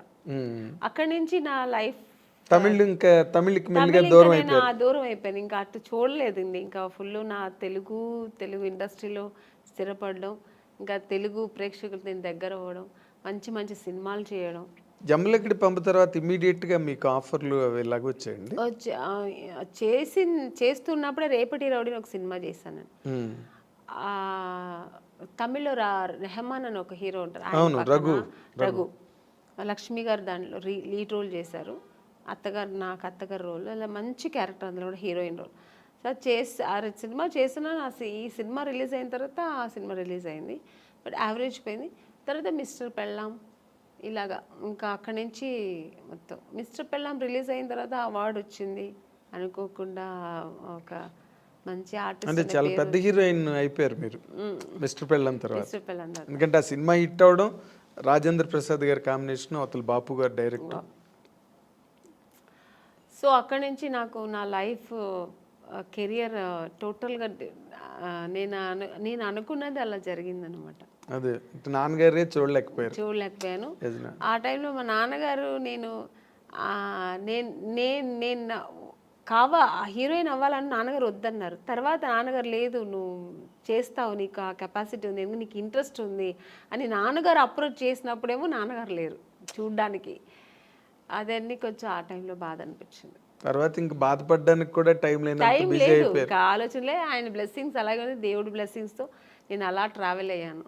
కానీ గొప్ప విషయం అంటే గొప్ప విషయం అని కాదు, but you have to tell that ఇండస్ట్రీలో అడుగుపెట్టినప్పటికీ అసలు బొమ్మల కొలువులా ఉన్నారు హీరోయిన్స్ అందరూ. ఎంతమంది ఉండాలో సినిమా ఇండస్ట్రీలో అంత ఆ నెంబర్ ఆఫ్ హీరోయిన్స్ మళ్ళీ రిపీట్ అవ్వలేదండి, అంత నెంబర్. నాకు తెలియదండి. You can just think. ఓ పక్కన శ్రీదేవి గారి దగ్గర నుంచి మొదలెడితే విజయశాంతి గారు, రాధా, సుహాసిని, భానుప్రియ, మనోచిత్ర అని ఇంకో హీరోయిన్, వరుస హీరోయిన్లు. ఇంకొంచెం ముందుకు వస్తే సౌందర్య, నగ్మ, రోజా, కనక అవతల తమిళ్లో. ఇలాగా ఒక మినిమం ఒక 25 మంది హీరోయిన్స్ బెంగళూరు నుంచి కానీ, తమిళ్, తెలుగు. అది ఆ టైంలో అసలు మీకు అవకాశాలు రావడం అన్నది మీకు ఎలాగా అసలు జరిగిందండి? అది మిరాకల్ అని చెప్పాలా? మిరాకల్ కాదండి, అది దేవుడు బ్లెస్సింగ్స్. ఎందుకంటే నేను ఎక్కువ దేవుడు నమ్ముతాను. జాతకాలు కూడా నమ్ముతారు? లేదండి, జాతకాలంతా నేను నమ్మను.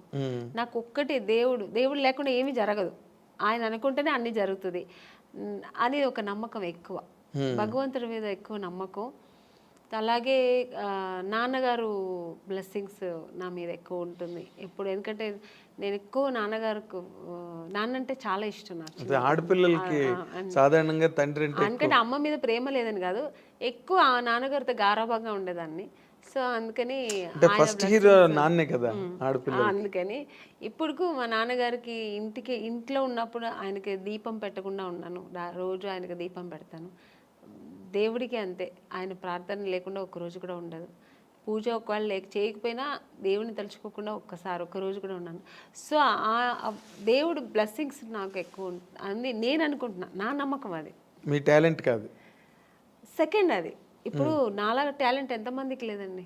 ఎవరు వచ్చేప్పుడు టాలెంట్తోనే వస్తారు. చాలా టాలెంట్ చేసుకుని నేను చెయ్యాలి, బాగా చేయాలి అని ఒక అంబిషన్తో వస్తారు. అందరూ సక్సెస్ అవ్వరు కదా. అవును, అది కరెక్ట్. డెస్టినీ అన్నది ఒకటి ఉంటుంది. అది సక్సెస్ అవ్వాలంటే దేవుడి బ్లెస్సింగ్స్ లేకపోతే ఇంపాసిబుల్ అని నా నమ్మకం. నేను అందరినీ అనట్లేదు, నా నమ్మకం అయితే అది. అదేలేండి. అయితే ఇప్పుడు మీరు జరగదేమో అనేది కూడా జరిగిపోతుంది అనేది దేవుడిని ప్రార్థిస్తే జరుగుతుంది అనే నమ్మకం నాకు. ఒక నమ్మకం మీకు, ఒక నమ్మకం. అయితే ఇప్పుడు మీరు ఇందాక చెప్పినట్టుగా ఇంతమంది హీరోయిన్లు, పెద్ద సర్కిల్ ఆఫ్ హీరోయిన్స్ మధ్యలో ఆమని గారు కెరీర్ స్టార్ట్ అయినప్పుడు కానీ మీరు చెప్పినప్పుడు మీనా గారు, రోజా గారు, అవును, రమ్యకృష్ణ గారు, సౌందర్య వీళ్ళందరూ మీరు చూస్తే ఎంత పెద్ద పెద్ద హీరోయిన్స్ మధ్యలో నేను కూడా ఉన్నానంటే అది ఓన్లీ నా టాలెంట్ ఒకటే కాదు, దేవుడు బ్లెస్సింగ్స్ కూడా. నేను కూడా అంటే అసలు వాళ్ళకి వచ్చిన కన్నా మంచి మాస్టర్ పీస్ ఇట్లు మీకు వచ్చాయి. ఒక మిస్టర్ పెళ్ళం కానీ, ఒక శుభలగ్నం, మంచి క్యారెక్టర్స్ చేశాను నేను. స్టార్డమ్ అనేది పక్కన పెడితే పెద్ద పెద్ద స్టార్స్ నేను చేయకపోయి ఉండొచ్చు, బట్ మంచి మంచి డైరెక్టర్స్, పెద్ద పెద్ద స్టార్ డైరెక్టర్స్తో చేశాను. అవును, అంటే బాపు గారు పేరు చెప్తేనే తెలియని ఎవరు ఉంటారు. బాపు గారి సినిమానా, పైగా ఆయన సినిమాల్లో హీరోయిన్స్ బాగా ఫ్రేముల్లాగా గీసి మరి అందంగా చూపిస్తారు. అందం లేని వాళ్ళు కూడా అందంగా చూపిస్తారు అది ఆయన అన్నమాట. అలాగే కె విశ్వనాథ్ గారు, కె రాఘవేంద్రరావు గారు, దాసనారాయణరావు గారు, కృష్ణారెడ్డి గారు ఇలాంటి వాళ్ళు డైరెక్టర్స్ అంతా చేసే అవకాశం, మంచి మంచి క్యారెక్టర్ చేసే అవకాశం, క్యారెక్టర్లు మంచి పడినాయి. అది నా గాడ్ గ్రేస్. అదే ఇందాక ఇప్పుడు మీరు ఇంతమంది హీరోయిన్ లిస్ట్లో మీకు బాగా క్లోజ్ ఫ్రెండ్స్ అని చెప్పుకునే వాళ్ళు ఎవరండి? నాకు ఎందుకంటే మీకు ఆ ఫ్రెండ్షిప్ అన్న యాంగిల్ చాలా తక్కువ. అవునండి, నేను ఎక్కువ ఫ్రెండ్స్ ఎక్కువ మెయింటైన్ కాదు, నేను ఎవరితో ఎక్కువ మాట్లాడను కాబట్టి మూవ్ అవ్వను. సో అందుకని నేను ఎక్కువ అలా మూవ్ అయ్యి మాట్లాడే ఒకే ఒక హీరోయిన్ సౌందర్య గారు. ఎందుకంటే అది ఎలా కనెక్ట్ అయ్యానంటే, అమ్మాయి బెంగళూరు, నేను బెంగళూరు, సో కన్నడ ఇద్దరు బెంగళూరు బాలికలు. ఆ తర్వాత ఆ టైంలో మేము దగ్గర 3-4-5 పిక్చర్స్ కలిసి చేసాం మేము.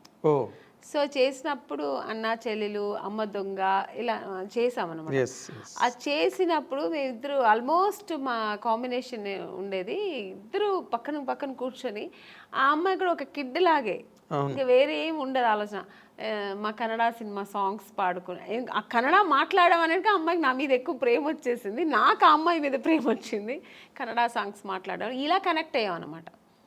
అయ్యి అలాగా తన పర్సనల్స్ నాకు చెప్పుకోవడం, నా పర్సనల్స్ అమ్మాయికి చెప్పుకోవడం. ఆఫ్టర్ నేను మ్యారేజ్ చేసుకున్న తర్వాత వాళ్ళ అమ్మగారు ఫోన్ చేసి, ఎలా ఉన్నావు అమ్మని, ఇంత బిజీగా ఉన్నావు, ఎలా ఇంట్లో కూర్చున్నావు అనేవారు. ఆ అమ్మాయి కూడా నన్ను షూటింగ్ స్పాట్కి రమ్మని పిలిచేది. తను ఓన్ సినిమా తీశారు వాళ్ళ బ్యానర్లో.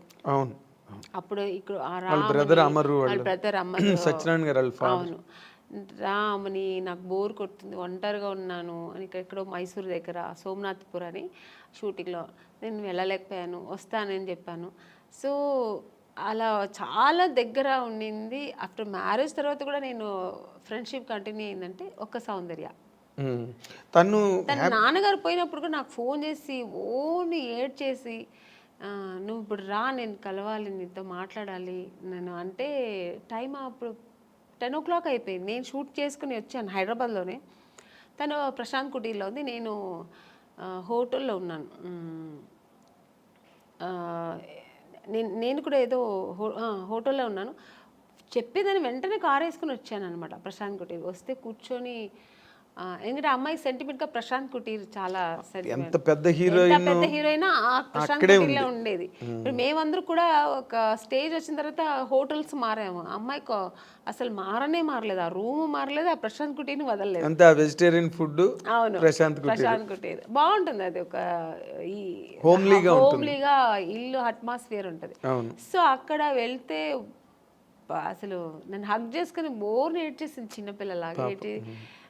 మా 4 పిల్లర్స్లో ఒక పిల్లర్ వెళ్ళిపోయారు నాన్నగారు, నేను అమ్మ ముగ్గురే ఉన్నాము, అమ్మని అని ఏడ్చి, అన్నాను ఏదున్నా ధైర్యంగా ఫేస్ చేయాలి, నువ్వు ఏడవ, నేను తనకు ధైర్యం చెప్పింది, నేను అమ్మాయిలాగే. కానీ ఆ టైంలో అలా ఒకరికొకరు ఆద్దరు చెప్పుకొని అంత క్లోజ్ ఉండేది అన్నమాట అమ్మాయి.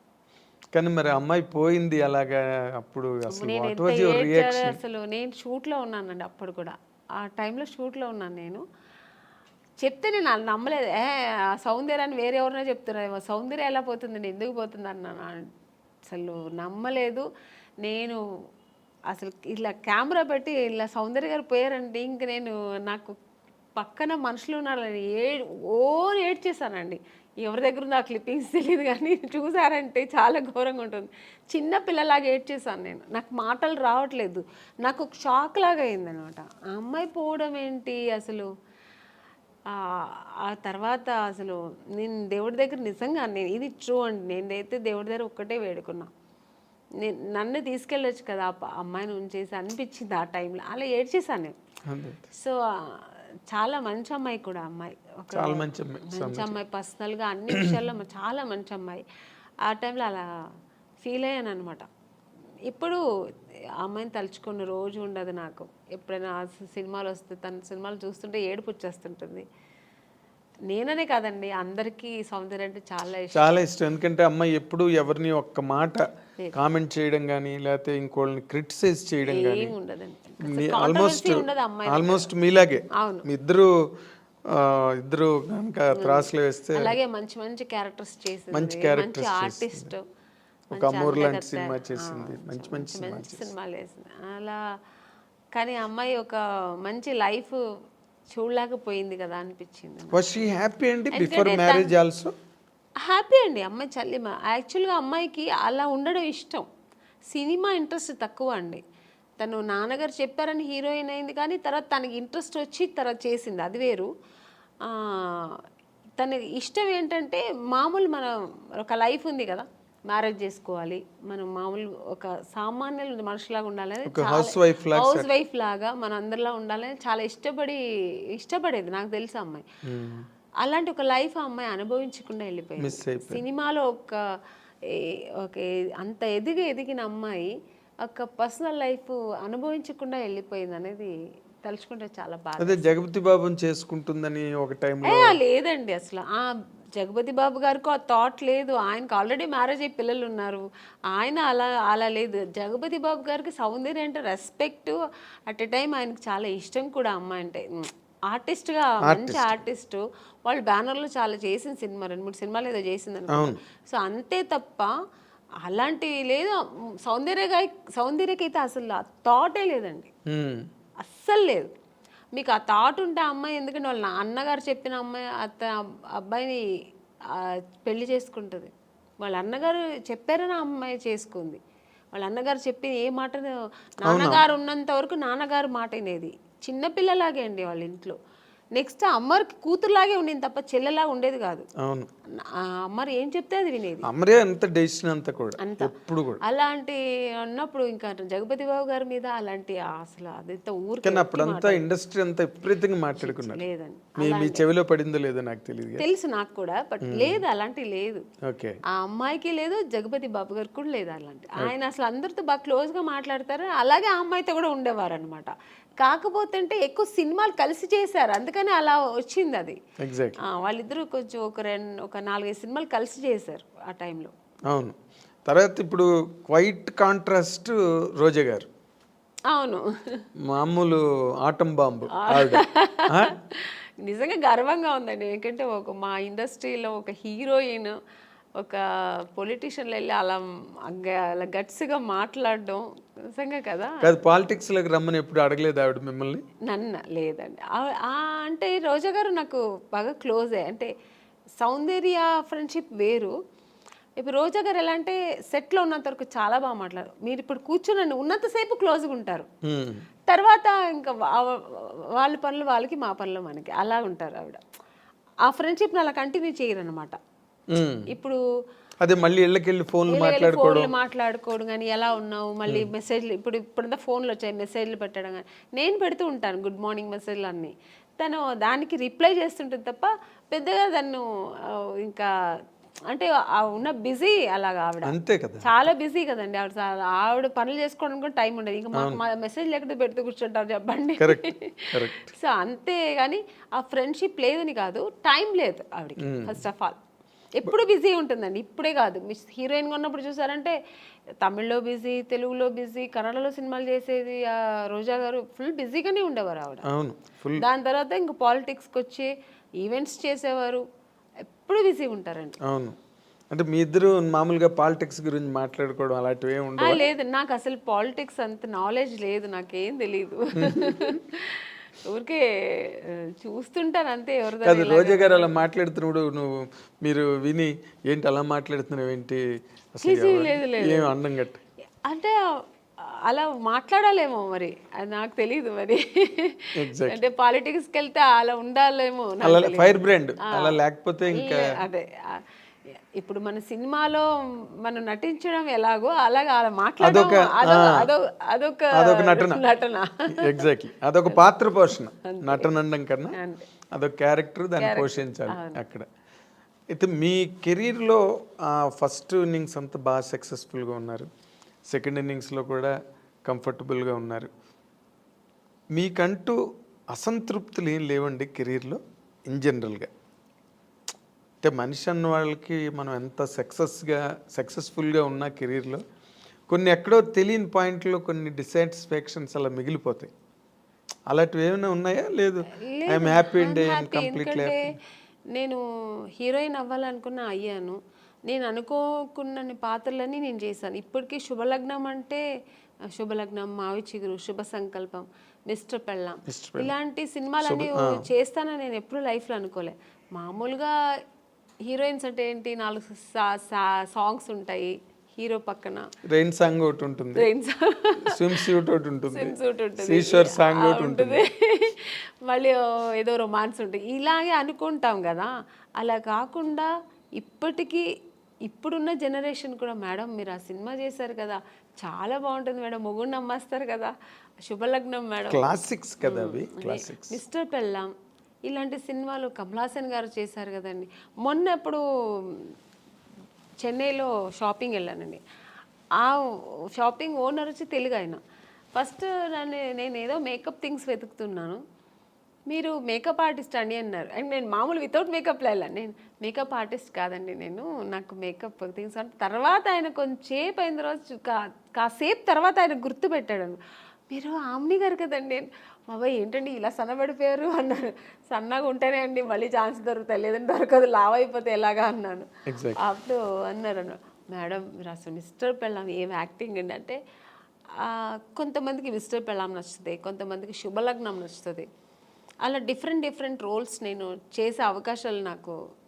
సో ఎక్కడ అసంతృప్తి అన్నది ఎక్కడ లేదు. ఇక్కడ అంటే అసంతృప్తి అంటే అది చేద్దాం అనుకుని నేను చేయలేపాను, లేకపోతే ఈ ఒకరితో చేద్దాం అనుకుని ఆ కాంబినేషన్ ఇప్పటికీ ఉందండి అది అసంతృప్తి. ఇప్పుడు మన శ్రీదేవి గారు చేశారు దాన్ని, మన మీండం కోకిల, అది వసంత కోకిల, ఆ క్యారెక్టర్ నాకు చేయాలని ఉంది, మిగిలిపోయింది కదా. ఇప్పుడు మళ్ళీ చేయలేము ఆ క్యారెక్టర్ చేయాలంటే. అవును, ఆ స్టేజ్ ఆ ఏజ్ దాటిపోయింది. అవును, అది అలాంటి సినిమా. అలాగే ఇప్పుడు రీసెంట్గా మనం బాహుబలిలో మన రమ్యకృష్ణ గారు అసలు ఎక్సలెంట్ క్యారెక్టర్ కదా అది. సో అలాంటి క్యారెక్టర్లతో దొరికితే నేను చేయాలి అనిపిస్తుంటుంది. ఆర్టిస్ట్కి ఎప్పుడు అసంతృప్తి తృప్తి అనేది ఉండదు. ఈ క్యారెక్టర్ నేను చేయాలి, ఆ క్యారెక్టర్ నేను చేయాలి, అన్ని నేనే చేయాలి, అది కామన్ గా ఉండే తప్ప. బట్ నేను అనుకోని క్యారెక్టర్స్ కూడా నేను చేశాను కదా. అది ఇప్పుడు శుభలగ్నం అని నేను అనుకోలేదు, ఊహించిన క్యారెక్టర్స్ అవన్నీ. సో ఒక పక్కన ఆ సంతోషం కూడా ఉంది. కానీ మీరు అంతమందితో చేశారు కానీ ఒక్కళ్ళతో మిస్ అయ్యారు. తెలుసండి మీరు ఎవరిని అడుగుతున్నారని. ఎవరు చెప్పండి? మా మెగాస్టార్ చిరంజీవి గారు. అదొక్క అసంతృప్తి ఉందండి, ఆర్టిస్ట్గా అదొక్కటి ఉంది. ఎందుకంటే ఆ టైంలో ఆయనతో చేయడానికి అవకాశం రాని హీరోయిన్ మీరు ఒక్కరే. సౌందర్య చేసింది వచ్చిందండి, నాకు అవకాశం రాలేదు. నేను ఎప్పుడు ఆయన్ని జపిస్తూ ఉండేదాన్ని కదా, ఎలా దేవుడిని జపించేదాన్నో అలాగా. నేను చిన్నప్పుడు స్కూల్కి వెళ్ళే టైంలో ఆయన మన రాధా గారి సినిమాలు, విజయశాంతి గారు పక్కన చేసిన సినిమాలని ఎక్కువ చూసేదాన్ని. నాకు అక్కడే నేను చిరంజీవి గారు ఫ్యాన్ అయ్యాను. అసలు ఆ చిరంజీవి గారు అంటే ఇంకా పిచ్చి, సినిమా ఎంత పిచ్చో అంతే పిచ్చి నాకు చిరంజీవి గారు అంటే. ఇంకా నేను నా రొమాన్స్, నేను సాంగ్ ఏదో నేను డ్రీమ్లో ఇలా ఊహిస్తానంటే అది చిరంజీవి గారు పక్కన హీరోయిన్ తీసి మీరు వెళ్ళిపోతారు. నేను వెళ్ళిపోయేదాన్ని ఇలా నేను అక్కడ చేస్తే ఎలా ఉంటుందని అలా వెళ్ళిపోయేదాన్ని. సో అలా ఒక డ్రీమ్ నాకు ఉండేదన్నమాట. అది నాకు నిజమైంది కూడా. నాకు నిజంగా దొరుకుతుంది అనుకోలేదు. బట్ నాకు ఆఫ్టర్ శుభలగ్నం రిక్షావాడు సినిమా, ఆ సినిమాకి నేను ఫస్ట్ అడిగారనమాట, డేట్స్ కూడా తీసుకున్నారు. మళ్ళీ ఒక షూట్కి వెళ్ళా, ఇంకా 15 days ఉన్నప్పుడు నేను చిరంజీవి గారితో మాట్లాడాను కూడా. నేను ఆ టైంలో షూట్కి వెళ్తున్నా అన్నీ తెలుసు, సౌందర్యకి తెలుసు. సౌందర్య కూడా చాలా హ్యాపీ, ఎందుకంటే సౌందర్య కూడా ఉంది ఆ సినిమాలో. నేను సౌందర్య ఇద్దరు చాలా హ్యాపీ, మేము మన ఇద్దరు మళ్ళీ కలిసి చేస్తున్నామే అని. నేను బెంగళూరు షూట్కి వెళ్తే తను ఫోన్ చేసింది నాకు. ఆఫ్టర్ 15 days తర్వాత 1 week తర్వాత ఏమైందో తెలియదండి. నగ్మా గారు అని ఇది ఫోటో దీంట్లో చూసా, ఏదో ఒక పత్రికలో చూసాను. తర్వాత మా మేనేజర్ చెప్పారు, లేదమ్మా ఇలాగా మనం లేదు ఏమంటే డైరెక్టర్ చేంజ్ అయ్యారు అక్కడ. కోదండరామిరెడ్డి గారు చేయాల్సిన సినిమా కోదండరామకృష్ణ గారు ఎవరు చేశారు. కోదండరామిరెడ్డి గారు భార్గవ ఆర్ట్స్కి వెళ్ళారు, మాతో పెట్టుకోక సినిమా. అప్పుడు షఫల్ అయ్యారు డైరెక్ట్. షఫల్ అయ్యేప్పటికి అక్కడ ఏం జరిగిందో తెలియదు, నిజం నాకు తెలియదు, దేవుడికే తెలుసు. నేను మారాను అనమాట. సో చాలా అసంతృప్తి. ఇంకా అదే ఫస్ట్ టైం నేను అప్పుడు అంటే చాలాసార్లు నేను హీరోయిన్ అవ్వలేదని ఏడ్చాను, చిరంజీవి గారి సినిమా దొరకలేని సెకండ్ టైం ఏడ్చాను నేను. ఓకే. అంటే ఈయన పక్కన చేయలేదు అనే ఒక ఏడుపు అప్పుడు వచ్చింది అనమాట. అదే జీవితాంతం అది అది జీవితాంతం అలా ఉండిపోయిందండి. ఉండిపోయింది, ఉండిపోతుంది కూడా. ఉండిపోతూ ఉంటుంది ఇంకా. ఎందుకంటే దానికి ఇంకా ఆప్షన్ లేదు మళ్ళీ. ఏమైనా రాబోయే రోజుల్లో ఏదైనా సిస్టర్ క్యారెక్టర్ లేకపోతే సిస్టర్ క్యారెక్టర్ కూడా వచ్చిందండి, నేను చేయలేదు. అయ్యో. స్టేట్ ఎవరు మన ఖుష్బు గారు చేశారు, ఏ సినిమా అనేది, స్టాలిన్. స్టాలిన్ నాకు అడిగారు అనమాట. ఓకే. అడిగారు, నేను సిస్టర్ రోల్ నేను చేయను, నేను ఊహించుకోలేను అసలు ఆయన పక్కన అసలు అని, నేను చేయనని చెప్పాను. మురుగదాస్ డైరెక్టర్ అడిగారండి, నేను చేయనన్నా. ఎందుకంటే నాకు చిన్నప్పుడు నా డ్రీమ్ హీరో ఆయన, నేను అసలు చేయలేను అని చెప్పాను. అన్నయ్య అని పిలవడం చాలా కష్టం. అసలు నా వల్ల కాదు, ఆ ఇమేజ్ కూడా చేయలేను నేను. నా డ్రీమ్ హీరో అలాగే ఉండిపోని నేను చేయనని చెప్పేసా. అప్పుడు చాలా గ్రేట్ డెసిషన్ అది. నిజంగా నేను చేయలేదు. Great decision. అవును, గ్రేట్ డెసిషన్. కన్విక్షన్. అస్సలు నేను కుదరలేదు, నీకు కుదరగాక కుదరదు అన్నాను. చాలా ఒక 10 times ఫోన్ చేశారు, నేను చేయనని చెప్పాను. చాలా గట్స్ కావాలి చిరంజీవి గారి పక్కన చేయనని చెప్పడానికి. అంటే చిరంజీవి గారు పక్కన అదే మీ ఫీలింగ్ కరెక్ట్. ఎందుకంటే నేను హీరో, నా హీరోని నేను అన్నయ్య అని పిలవలేను. అసలు ఛాన్సే లేదు. నాకు ఇప్పటికీ గుర్తు, మీరు అన్నపూర్ణ స్టూడియోలో చిరంజీవి గారు ఒక సెట్లో షూటింగ్ చేస్తున్నప్పుడు మీరు పక్క సెట్లో షూటింగ్ చేస్తూ కలవడానికి వస్తామని వచ్చారు ఒకసారి మీరు. అవును. ఇప్పుడు రీసెంట్గా మన కే విశ్వనాథ్ గారు ఫంక్షన్ జరిగింది, ఆయన పోయిన తర్వాత శ్రద్ధాంజలి చేసి. అప్పుడు ఆ ఫంక్షన్ నేను వెళ్ళాను, ఎందుకంటే నేను ఆయన సినిమా చేశాను కదా, శుభ సంకల్పం. అప్పుడు చిరంజీవి గారు మెయిన్ అక్కడ వచ్చారు. చిరంజీవి గారే అది జరిగింది, ఆర్గనైజేషన్ ఆయన తరఫునే జరిగింది. సో చిరంజీవి గారు వస్తే నాకు అసలు ఆ ఫంక్షన్కి వెళ్ళిన సంతోష్ పక్కన చిరంజీవి గారు చూసాను, మళ్ళీ చూస్తున్నానని. నేను ఆయన చూసినప్పుడంతా నేను మళ్ళీ ఆ చిన్నప్పుడు ఆ ఫ్యాన్ ఎలా ఫీల్ అవుతానో ఫీల్ అయిపోతుంటాను. నేను ఆర్టిస్ట్గా మర్చిపోతుంటాను నేను. సో అక్కడ వెళ్ళి స్టేజ్కి వెళ్ళిన తర్వాత అందరూ ఫొటోస్ తీసుకొని, అందరూ గ్రూప్ తీసుకున్నారు, నేను మళ్ళీ వెళ్ళి సార్ ఒక్క ఫోటో తీసుకుంటాను సార్ అన్నాను. రామ్మా అని నేనైతే ఎంత అప్పుడు ఫీల్ అయ్యానంటే, నేను ఒక ఫ్యాన్, నాకు నచ్చిన హీరోతో తీసుకున్నానని నేను ఇష్టపడి నాకు నచ్చి తీసుకున్న ఏకైక హీరో చిరంజీవి గారు. అంటే ఆయన ఈ సచ్ ఎ ఫినామినల్ హీరో. మీరు అలాగే ఫ్యాన్స్ లాగా ఉండిపోయారు అప్పటి నుంచి ఇప్పటి వరకు. ఇప్పుడు మళ్ళీ కొత్త జనరేషన్ తీసుకుంటున్నాను. ఇప్పుడు చేస్తున్నప్పుడు అందరూ హీరోస్తో నేను తీసుకుంటా పర్సనల్గా, అది దట్స్ డిఫరెంట్. బట్ నాకు ఇష్టపడి చిరంజీవి గారు పక్కన తీసుకుని ఇలా తీసుకుంటే అసలు మళ్ళీ బ్యాక్ టు 25 years బ్యాక్ వెళ్ళిపోయాను అనమాట. ఇప్పుడు మీరు మాట్లాడుతున్నప్పుడే ఎంతో పొంగిపోతున్నారు తెచ్చుకుని. అంటే అది ఇష్టం నాకు. అంటే ఆయన ఏమో మరి తెలీదు, ఆయన యాక్టింగ్, ఆయన డాన్స్ స్టైలు ఇప్పుడు కూడా అలాగే చేస్తారు ఆయన. అసలు రీసెంట్గా సినిమా చూశాను, వాల్టర్ వీరయ్య. అసలు హీరో గారు ఎంత అసలు ఛాన్సే లేదు. రెడీ అవ్వాలి మరి మీరు. బాలశంకర్ దగ్గరలోనే ఉంది, బాలశంకర్ రిలీజ్ దగ్గరలో ఉంది. వెళ్తానండి ఆగస్ట్ 11. చాలా హైలీ ఎక్స్పెక్టెడ్ ఫిల్మ్. చాలా అది మనకు అక్కడ వేదాళం, తమిళ్ వేదాళం కదా తెలుగులో, అక్కడ పెద్ద హిట్. ఆ ఎక్స్పెక్టేషన్స్ ఇక్కడ కూడా ఉన్నాయి. ఇప్పుడు జనరల్గా అంటే మీరు ఎప్పుడు క్లాసిక్ క్యారెక్టర్స్, ఇంపార్టెంట్ రోల్సే చేశారు. గ్లామర్ వైపు అసలు ఎప్పుడు పోలేదు మీరు. రమ్యకృష్ణ గారు చేశారు, కొంతలో కొంత సౌందర్యం కూడా చేసింది. మీరు అసలు అటు పక్కకే పోలేదంటే నాకు స్టార్టింగ్ ఇప్పుడు జంబలకడి పంలో మాస్ క్యారెక్టర్ అండి నేను చేశాను. తర్వాత ఏంటో ఆఫ్టర్ ఇమ్మీడియట్గా నాకు మిస్టర్ పెళ్ళాన్ దొరికింది. మిస్టర్ పెళ్ళాన్ తర్వాత చూసారంటే ఇంకా టోటల్గా హోమ్లీ క్యారెక్టర్స్ దొరికింది నాకు. ఒకవేళ నేను ఆ ఫేస్ నా బాడీ స్ట్రక్చర్ సెట్ అవుతుందేమో కానీ అందరూ ఆమెని అంటే ఇలా ఉంటేనే బాగుంటుంది, శారీ కట్టుకుంటేనే అందంగా ఉంటుందని. సో నాకు అలా బ్రాండ్ వేస్తారనమాట. అప్పట్లో జయసుధ గారికి ఉండేది అది. జయసుధ గారికి ఎలా ఉంటుంది, ఆవిడెప్పుడు మాస్ అంటే అడవి రాముడు అవన్నీ చేశారు కానీ చేశారు, సహజ నటి అని ఒక ముద్ర వేసి ఆవిడని అలా పక్కన పెట్టారు. ఎంత బిజీగా ఉన్నా ఆవిడ అవే కైండ్ ఆఫ్ క్యారెక్టర్స్ చేసుకుంటూ వెళ్ళారు ఇప్పటి వరకు. బేసిక్గానండి ఈ మధ్య రోజుల్లో అంటే మీ టైంలో లేదు, ఏముందో బయటకు తెలియదు. బట్ ఈ రోజుల్లో ఈ కాస్టింగ్ కోచ్ అని మీరు ఒక సీనియర్ యాక్ట్రెస్గా, ఒక సక్సెస్ఫుల్ హీరోయిన్గా, ఒక డిగ్నిటీ అవన్నీ నిలబెట్టుకుని ఇన్నాళ్ళు ఇండస్ట్రీలో కంటిన్యూ అయిన ఒక స్టార్గా ఈ ఈ డెవలప్మెంట్స్ చూస్తున్నప్పుడు మీకు ఏమనిపిస్తుందండి? అంటే ఈ ప్రజెంట్ హీరోయిన్స్ ఫేస్ చేసే ఇష్యూస్ కానీ, లేకపోతే ఇండస్ట్రీలో వచ్చిన మార్పులు కానీ.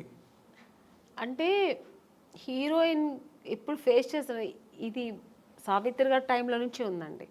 ఓకే. ఇప్పుడు మీరు చెప్పేది ఏంటంటే హీరోయిన్స్ డిఫరెంట్ ప్రాబ్లమ్స్ ఫేస్ చేయాల్సి వస్తుందని. ఆ ప్రాబ్లమ్స్ హీరోస్కి లేదు, హీరోయిన్స్కి మాత్రమే ఉంది. అదే కదా చెప్తారు మీరు. అవును. అది ఇప్పుడు కాదండి, అప్పుడు ఉన్న హీరోయిన్స్ దగ్గర నుంచి ఉంది. కాకపోతే అప్పుడు సోషల్ మీడియా, ఈ పబ్లిసిటీ ఇవన్నీ లేదు కాబట్టి తెలీదు.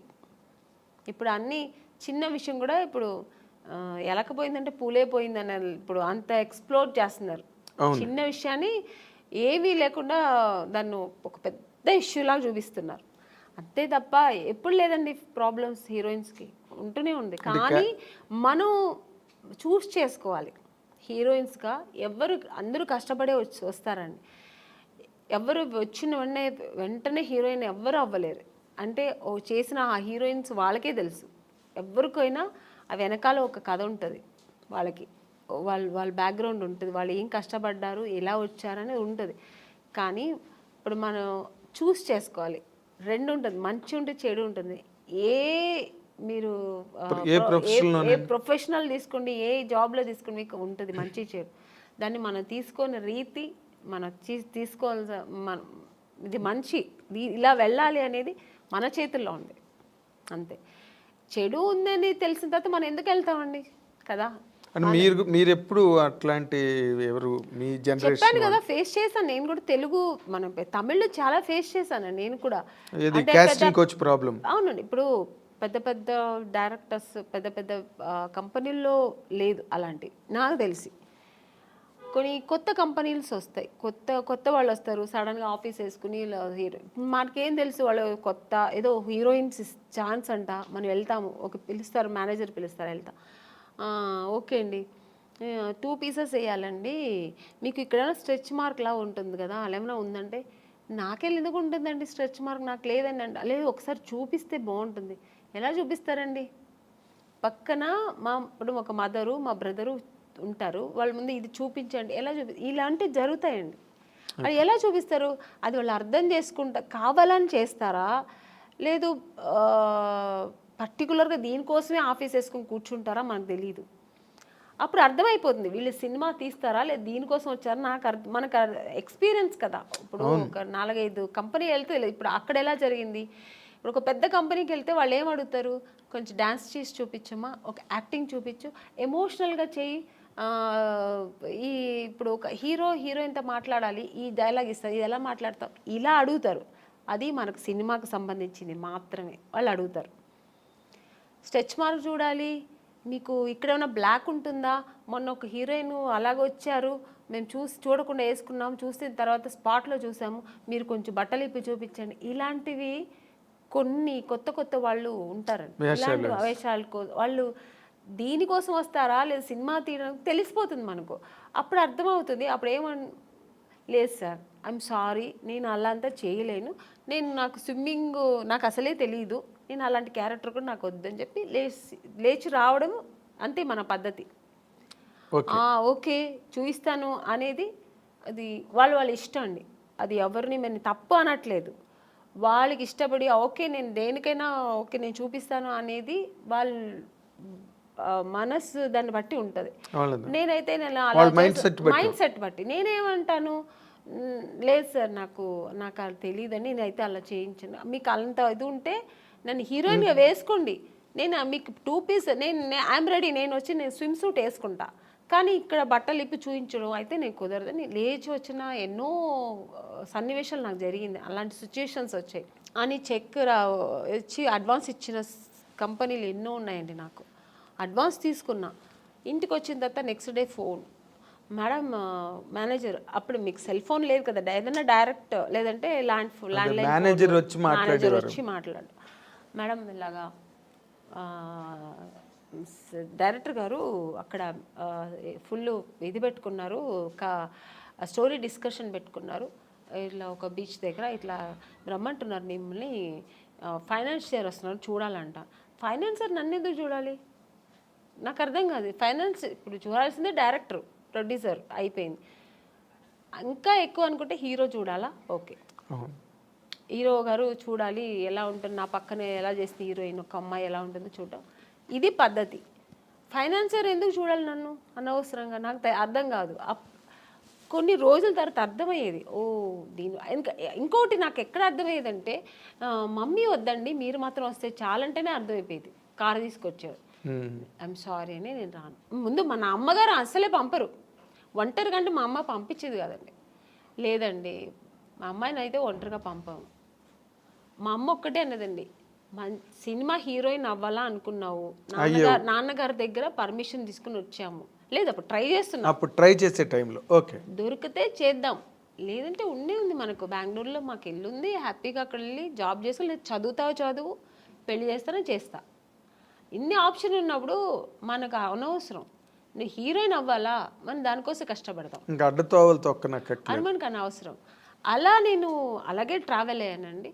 నాకు అలాగే ఒక మంచి కంపెనీ, మంచి డైరెక్టర్స్, హెల్దీ పీపుల్స్తో హెల్దీ, అదే దేవుడు మీ మొర విన్నాడు, తప్పు నాది 100%. మీ కీర్తనల్ని బాగా ఆస్వాదించాడు. ఒక్కొక్క కంపెనీ వెళ్ళొచ్చిన వెంటనే నేను ఫస్ట్ దేవుడా నాకు రేపు ఈ కంపెనీ, రేపు నేను హీరోయిన్ అయిపోవాలి, సెలెక్ట్ అయిపోవాలి, ఇలాగే వేడుకునేదాన్ని. అదే కాకపోతే ఇప్పుడు మీరు ఒకటి గమనించాలి, మీరు అన్నారు ఇందాక సావిత్రి గారి దగ్గర నుంచి ఉన్నాయండి ఇలాంటి ఇండస్ట్రీలోని అని. కాకపోతే ఇప్పుడు సోషల్ మీడియా రావడం వల్ల, కానీ హీరోయిన్లే పోలీస్ కంప్లైంట్లు ఇచ్చి కొంతమంది బాంబే నుంచి వచ్చిన వాళ్ళు, లేకపోతే ఏదో మొత్తానికి అలాంటివన్నీ జరగడం, అవన్నీ యూట్యూబ్లో వాళ్ళు వచ్చి వీడియోలు రిలీజ్ చేయడం, ఒక రకమైన డిస్టర్బెన్స్ అన్నది కొన్ని అన్ని చోట్ల అని కాదు, ఇన్ని సినిమాలు వస్తున్నాయి ఎక్కడ జరగవు కానీ, బట్ జరిగినవి మాత్రం చెప్తున్నాను కదండి, ఇండస్ట్రీ పరువు తీస్తున్నాయి. తీయడానికినే వచ్చిన వాళ్ళు అయితే ఇది జరగదండి, ఇంకా వేరే థాట్స్ మీద వస్తారండి కొంతమంది. ఇక్కడ హీరోయిన్లు ఉంటారు, ఇలా ఉంటారు, మనం ఇది సినిమా తీస్తూ ఇది కూడా చేయొచ్చు అనే వాళ్ళు కొంతమంది వస్తారు, అక్కడ ఇలాంటి తప్పులు జరుగుతాయి.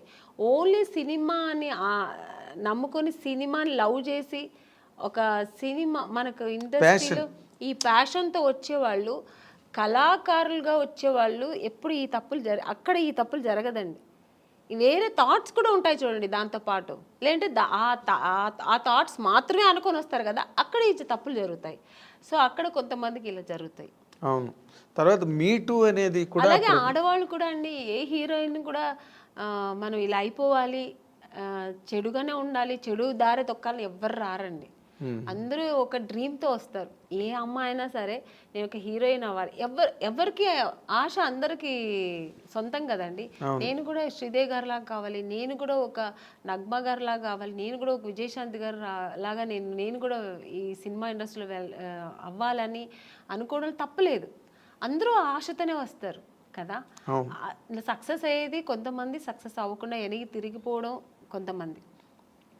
ఆ టైంలో కొంతమంది ఇలా జరిగితే దానికి పాప వాళ్ళు ఏం చేస్తారండి, నమ్మకం, ఒకవేళ మనం హీరోయిన్ అయిపోతామేమో అని ఒక నమ్మకంతో కొన్ని తప్పులు జరిగిపోవచ్చేమో, నాకు తెలియదు మరి. అలాంటప్పుడు కొంచెం ఇలా వాళ్ళు లైఫ్లో ఇలా మిస్ అవుతుంటాయి. అవును, మీటూ అనేది కూడా చాలా పెద్ద మూమెంట్. తమిళ్లో రేవతి గారు వాళ్ళందరూ కూడా దాన్ని, జయసూద్ గారు ఇక్కడ, ఆ మీటూ అనేది కూడా చాలా పెద్ద రేంజ్లోనే జరిగింది. దానిలో మీరు పార్టిసిపేట్ చేశారు? లేదండి, నేను చెప్పాను, నాకు మా ఇంట్లో నా సమస్యలు ఎక్కువ ఉంటాయి, ప్రాబ్లమ్స్. ఇప్పుడు చాలా మీ ఇల్లే ఒక ఇండస్ట్రీ, నా ఇల్లే ఒక ఇండస్ట్రీ, అదొక మినీ ఇండస్ట్రీలా ఉంటుంది. వాళ్ళ ప్రాబ్లమ్స్, పైగా ఇప్పుడు నాకు 2 పిల్లలు, వాళ్ళ చిన్న పిల్లలు, వాళ్ళని చూసుకోవడం, ఫుల్ బిజీ ఉంటానండి. అసలు నేను ఇంటికి వెళ్తే నా ఫోన్ కొంచెం ఫ్రీగా ఉంది మాట్లాడతానంటే ఇక్కడ షూట్లో ఉన్నప్పుడే, అక్కడ కొంచెం ఫ్రీగా ఉంటాను. ఇంటికి వెళ్తే 24 అనేది నాకు 26 అవర్స్ అయినా చాలదండి. అంటే నా 2 పిల్లలు ఉన్నారు కదా, వాళ్ళు కొంచెం హైపర్ యాక్టివ్ ఎక్కువ. వాళ్ళు నా ఫోన్ వాళ్ళ దగ్గర ఉంటుంది, నా దగ్గర ఉండదు. నేను ఆడుకోవాలి, కొంచెం ఫోన్ ఇవ్వమ్మా, కొంచెం ఫోన్ చేసుకోవాలి, నాకు ఏదైనా మిస్డ్ కాల్ ఉంటుంది, కొంచెం ఇవ్వమ్మా, కొంచెం ఈ నాన్న అని నా పిల్లలతో నేను ఆడుకోవాలి. అలా ఉంటుంది. లేదంటే ఆ ఫోన్ ఎక్కడ పడుతుందో నాకు తెలీదు. ఇంకా వాళ్ళ చదువులు, వాళ్ళ స్కూల్ తీసుకెళ్ళడం, ఇలా బిజీ ఉంటా. ఇప్పుడు నార్మల్గా మీలాంటి మైండ్ సెట్ ఉన్న వాళ్ళకి ఇన్ జనరల్గా, సరే కొంతమంది మైండ్ సెట్స్ మనిషికి రకమైన మైండ్ సెట్ ఉంటుంది. ఇప్పుడంతా మీరు ఒక సింగిల్ హ్యాండ్ ఫైట్ లాగా మీ లైఫ్ కదా. అవునండి. అప్పుడేమో పెళ్ళికి ముందు అన్ని బాధ్యతలు మీ మీద వేసుకుని అన్ని ఇంట్లో ఫాదరు మదరు మీరే అయ్యి అన్నీ చేశారు. ఇప్పుడు మళ్ళీ ఫాదరు మదరే అయ్యారు మీ పిల్లలకి. అవునండి కదా, సింగిల్ హ్యాండ్ ఫైట్. ఇప్పుడు మళ్ళీ ఈ లైఫ్ ఎలా అనిపిస్తుంటుందండి మీకు ఇన్ జనరల్గా? అంటే ఇక్కడ ఫాదరు మదర్ అని కాదు, నేను ఎక్కువ కేర్ తీసుకుంటుంటాను. ఇప్పుడు అప్పట్లో కూడా మా నాన్నగారు మా అమ్మగారు అందరూ ఉన్నా కూడా, అది చెప్పాను కదా, ఇంట్లో ఒక వస్తువు లేదంటే దాన్ని నేనే ఇంట్రెస్ట్గా నాకు ఇది కావాలి, ఇది ఇంట్లో ఇలా ఉండాలి, మా ఇల్లు కూడా ఇలా ఉండాలి, మా ఇంట్లో కూడా కార్పెట్ వేయాలి, మా ఇంట్లో కూడా సోఫా ఉండాలి, ఇలా ఆలోచిస్తుంటాను. వాళ్ళ ఇంట్లో ఉంటే మనకెత్తుకు, మేము ఇలాగే ఉంటాం అని ఉండదు నాకు. ఒక ఇంట్లో చూసానంటే ఆ కెపాసిటీ మనం కూడా ఎందుకు కొనలేమా, కొనొచ్చు కదా అని ఆ మైండ్ సెట్ అలాగే లైఫ్లో కూడా వచ్చింది. ఇప్పుడు మన పిల్లలు ఆ అమ్మాయి స్విమ్ చేస్తారు, ఎందుకు మా సిస్టర్ కూడా నేర్చుకుంటుంది, నేర్చుకుని అలాగే ఇప్పుడు మా పిల్లలు కూడా.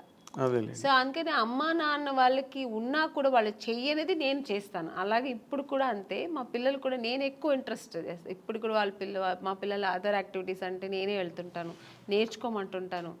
మా పిల్లలు, మమ్మీ నీకు వేరే పనే ఉండదా మమ్మీ, ఎప్పుడు ఇంటికి వస్తే ఇది చేయి అది చేయని ఎప్పుడు ఇలా శాసిస్తూనే ఉంటావా, స్విమ్మింగ్ వెళ్ళమంటావు, దీనికి నాకు రెస్టే ఇవ్వవా మమ్మీ అంటుంది మా అమ్మాయి ఇప్పుడు. ఇంకా దానికి ఎంత 7 years, అసలు రెస్టే ఇవ్వవా మమ్మీ, నువ్వు ఎప్పుడు బిజీగానే ఉండాలా, మేము కొంచెం రిలాక్స్ అని ఇవ్వ మేడం మమ్మీ అంటది. అండ్ ఇప్పుడు ఈ జనరేషన్ పిల్లలకి టార్గెట్స్ ఎక్కువైపోయి వాళ్ళు మన టైంలో చదువులు వేరు. ఇప్పుడు మా సిస్టర్ అంతా అసలు భయపడేవారండి, నాకు మాట్లాడేవారు కాదు, నేను ఏం చెప్తే వినేవారు అనమాట.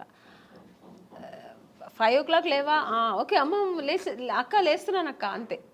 ఇప్పుడు పిల్లలు కొంచెం ఆర్గ్యుమెంట్ చేస్తారు, ఏంటి మమ్మీ పొద్దునే నీ గోలా, ఎందుకు ఇంత తొందర లేపుతాను, నేను నిద్రపోని మమ్మీ, నాకు I have to sleep mummy అంటది మా అమ్మాయి.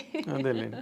కానీ నేను ఇంకొక చాలా డెలికేట్ ఇష్యూ అండి, బట్ ఈ తరం హీరోయిన్లకి కొంతమందికి మీలాంటి ఒక సీనియర్ యాక్ట్రెస్ చెప్పే మాటలు వాళ్ళకి హెల్ప్ కావచ్చు. ఒక్కొక్కసారి ఒక ఇంటర్వ్యూలో మాటలు విన్నప్పుడు మీరు ఇంత ఒక డొమెస్టిక్ మైండ్ సెట్, ఒక హౌస్ వైఫ్కి ఏం కావాలో ఆ అవసరమైన ఆ మానసిక పరిణితనండి, పరిపక్వతనండి, అన్ని వైపుల నుంచి అన్ని జాగ్రత్తగా సంరక్షించుకుంటూ వచ్చే ఒక లైఫ్ స్టైల్ మీది, మైండ్ సెట్. కానీ but where the mistake happened అండి మీ పర్సనల్ లైఫ్లో?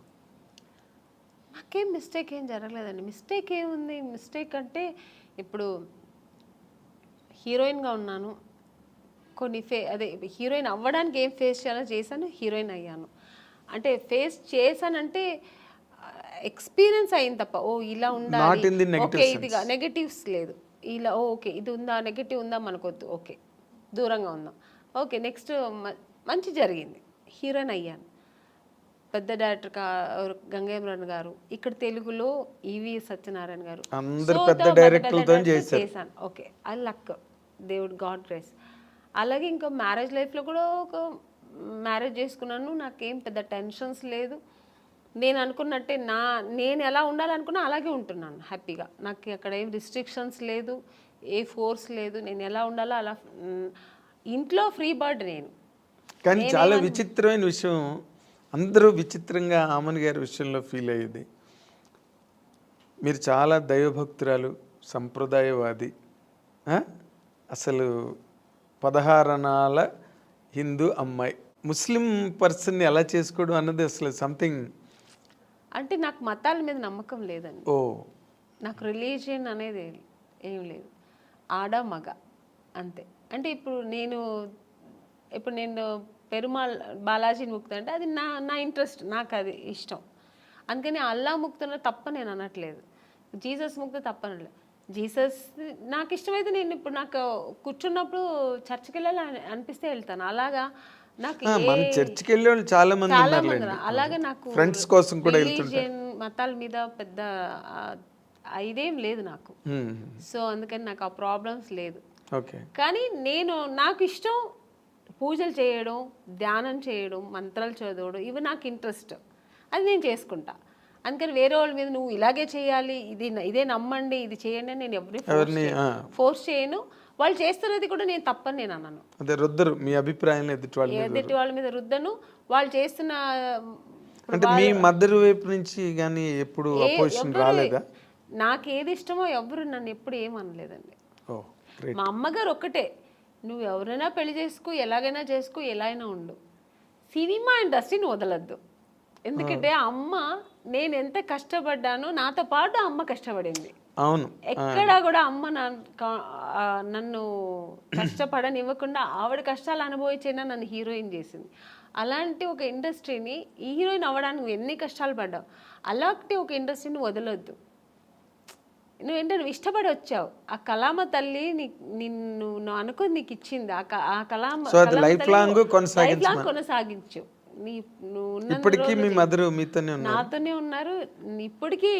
మీరు ఇంటికి ఎప్పుడైనా సడన్గా వెళ్తే కూడా నేను చెప్పట్లేదు, ఎప్పుడు సడన్గా వెళ్తే మా అమ్మ ఒక టీవీ ఉంటుందండి ఎప్పుడు ఆవిడ ఇప్పుడు రిలాక్స్ అయిపోయింది కదా, ఎప్పుడు ఆ టీవీలో ఆమెని సినిమా, ఆమెని ఇంటర్వ్యూ, ఆమెని సాంగ్స్ ఇదే పోతుంటుంది అంతే. ఆవిడ అది నేను అంటే నీకేమైనా పిచ్చి పట్టిందమ్మా, ఎప్పుడు నాదే చూస్తున్నా, నాకు విని నాకు విసిగెత్తింది, వేరే ఏదైనా పెట్టమ్మా అంటే అలా అమ్మ చాలా ఇష్టపడుతుంది, ఆ ఫీల్డ్ని ఇష్టపడుతుంది. నేను చేయడం అనేది ఆవిడకి అంతకంటే ఇష్టం. సో అందుకని నన్ను ఎప్పుడు అమ్మ నేను షూటింగ్ వెళ్తానంటే నాకంటే ఎక్కువ సంతోషపడేది మా అమ్మాయి ఇప్పటికీ. అంటే మీరు షూటింగ్ వెళ్తున్నావమ్మా, ఓకే ఓకే అంటారు, అదే ఆనందం. బికాజ్ మీరు పడ్డ కష్టానికి దొరికింది అంత సక్సెస్ దొరికింది. ఆ సక్సెస్ ఇప్పుడు అలాగే ఉండాలి, ఆ ఇండస్ట్రీని వదలొద్దు అంటుంది అమ్మ. ఎగ్జాక్ట్లీ. అంటే ఇప్పుడు మీరు ముస్లిం పర్సన్ చేసుకున్న కారణంగా ముస్లిం మతం తీసుకోవడం అలాంటివి ఏం చేయలేదా మీరు? ఏమీ లేదండి. నేను ఎలా నేను ఎలా ఉన్నాను అలాగే ఉన్నాను, అలాగే ఉంటూ ఉంటాను.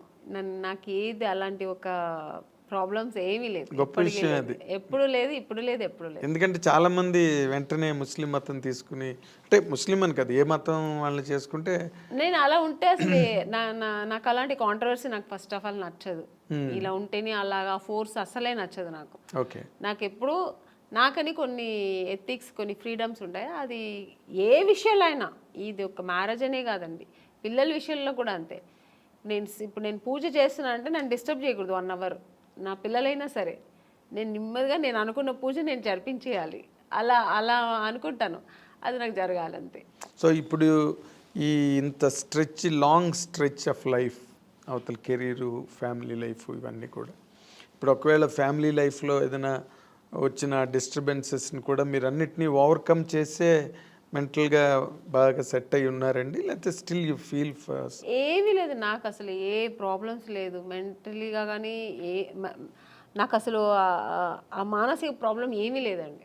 హ్యాపీగా ఉన్నా, ఐఎమ్ వెరీ హ్యాపీ. నాకు మెయిన్ ఫస్ట్ నాకు ఇండస్ట్రీ అండి, నేను ఇష్టపడి వచ్చిన ఇండస్ట్రీ. సో అది హెల్దీగా నాకు ఇప్పటి వరకు నేను వెళ్తున్నా జర్నీ. సెకండ్ నా పిల్లలు, నా ప్రపంచం ఇదే, నా ప్రొఫెషనల్, నా పిల్లలు, ఇది నా ప్రపంచం. దీని తర్వాత ఏదైనా ఆలోచిస్తాను, దీని తర్వాత సెకండరీ, ఇంటికి సెకండరీ. నేను ఇక్కడ వస్తే నా ప్రొఫెషనల్ ఓన్లీ, నేను ఫోకస్ దీంట్లోనే ఉంటుంది. ప్యాకప్ అంటే నెక్స్ట్ ఫ్లైట్ ఏది ఉంటే వెళ్ళిపోతుంటా ఇంటికి, ఎందుకంటే నా పిల్లలు వెయిటింగ్ అక్కడ, ఎందుకంటే వాళ్ళు చాలా మిస్ అవుతుంటా. సో జయసుద్ గారు కూడా 6 రోజులే ఎట్ స్ట్రెచ్ షూటింగ్ చేసి మళ్ళీ 3 days బ్రేక్ తీసుకున్నారు.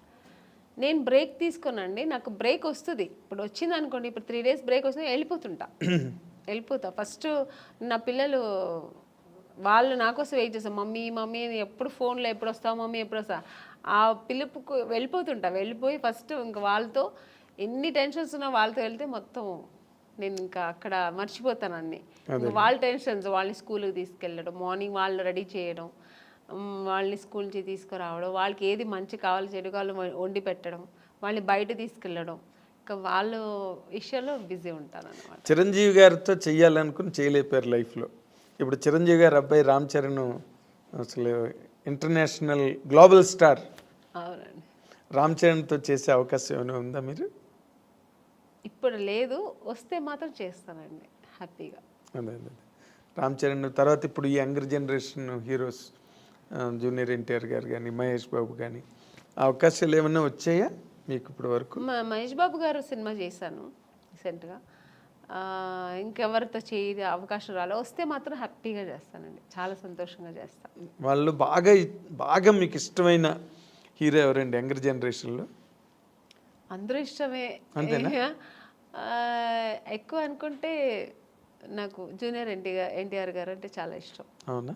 ఆయన సినిమాలు బాగా చూస్తుంటా ఇప్పట్లో. అంటే ఎందుకు అంటే ఆయన కూడా బాగా డాన్స్ ఎనర్జెటిక్గా బాగా చేస్తారు. అంటే అందరూ చెయ్యరని చెప్పట్లేదు. ఇప్పుడు రామ్ చరణ్ గారు కానీ మన మహేష్ బాబు గారు అందరూ ఇష్టమే. కానీ ఆయన సినిమాలు ఏదో కొంచెం ఎక్కువ మాస్ ఎక్కువ ఉంటుంది కొంచెం. సో అదే మాస్ హీరో హీరో అందుకని ఆయన ఫస్ట్ ఇది కూడా బిగ్ బాస్ చేసేది కూడా నేను చాలా ఇంట్రెస్ట్గా చూసాను నేను. అవునా? అంత చిన్న వయసు అంత చక్కగా మాట్లాడడం అన్ని చక్కగా స్పీకర్. నెక్స్ట్ ఇప్పుడు నాగార్జున గారిది కూడా బాగుంది. బట్ జూనియర్ ఎన్టీఆర్ గారు ఫస్ట్ టైం చేశారు కదా అలాంటిది ఈవెంట్, ఆయన చేయడం ఫస్ట్ టైం కదా అది. Exactly. So very very nice Amani garu, చాలాసేపు మా స్టూడియోకి వచ్చి చాలా చాలా విషయాలను మీరు గుర్తు చేసుకున్నారు, చెప్పారు. చాలా హ్యాపీ. మీ సెకండ్ ఇన్నింగ్స్ కూడా మంచి మంచి క్యారెక్టర్లు మళ్ళీ ఒక 25 ఏళ్ళ తర్వాత మిమ్మల్ని ఎవరైనా ఇంటర్వ్యూ చేస్తే మళ్ళీ ఈ క్యారెక్టర్లన్నీ చెప్పి మాట్లాడండి, మంచి క్యారెక్టర్స్ మీరు చేయాలని. మీకు గాడ్, మీరు నమ్మే దేవుడు అన్నీ మీకు ఇంకా బాగా ఇచ్చి హ్యాపీ లైఫ్ ఇవ్వాలని కోరుకుంటూ ఈ wish you all the very best from the I dreams side అండి. This is what our eminent actress ఆమెని గారు, ఆవిడ తాలూకు అనుభవాలు, లైఫ్ జర్నీ, క్యారెక్టర్స్ అన్నీ చాలా టైం తీసుకుని మనతో డిస్కస్ చేసినందుకు మన అందరి తరఫున ఆవిడకి థ్యాంక్స్ చెప్తున్నాను. Thank you for watching.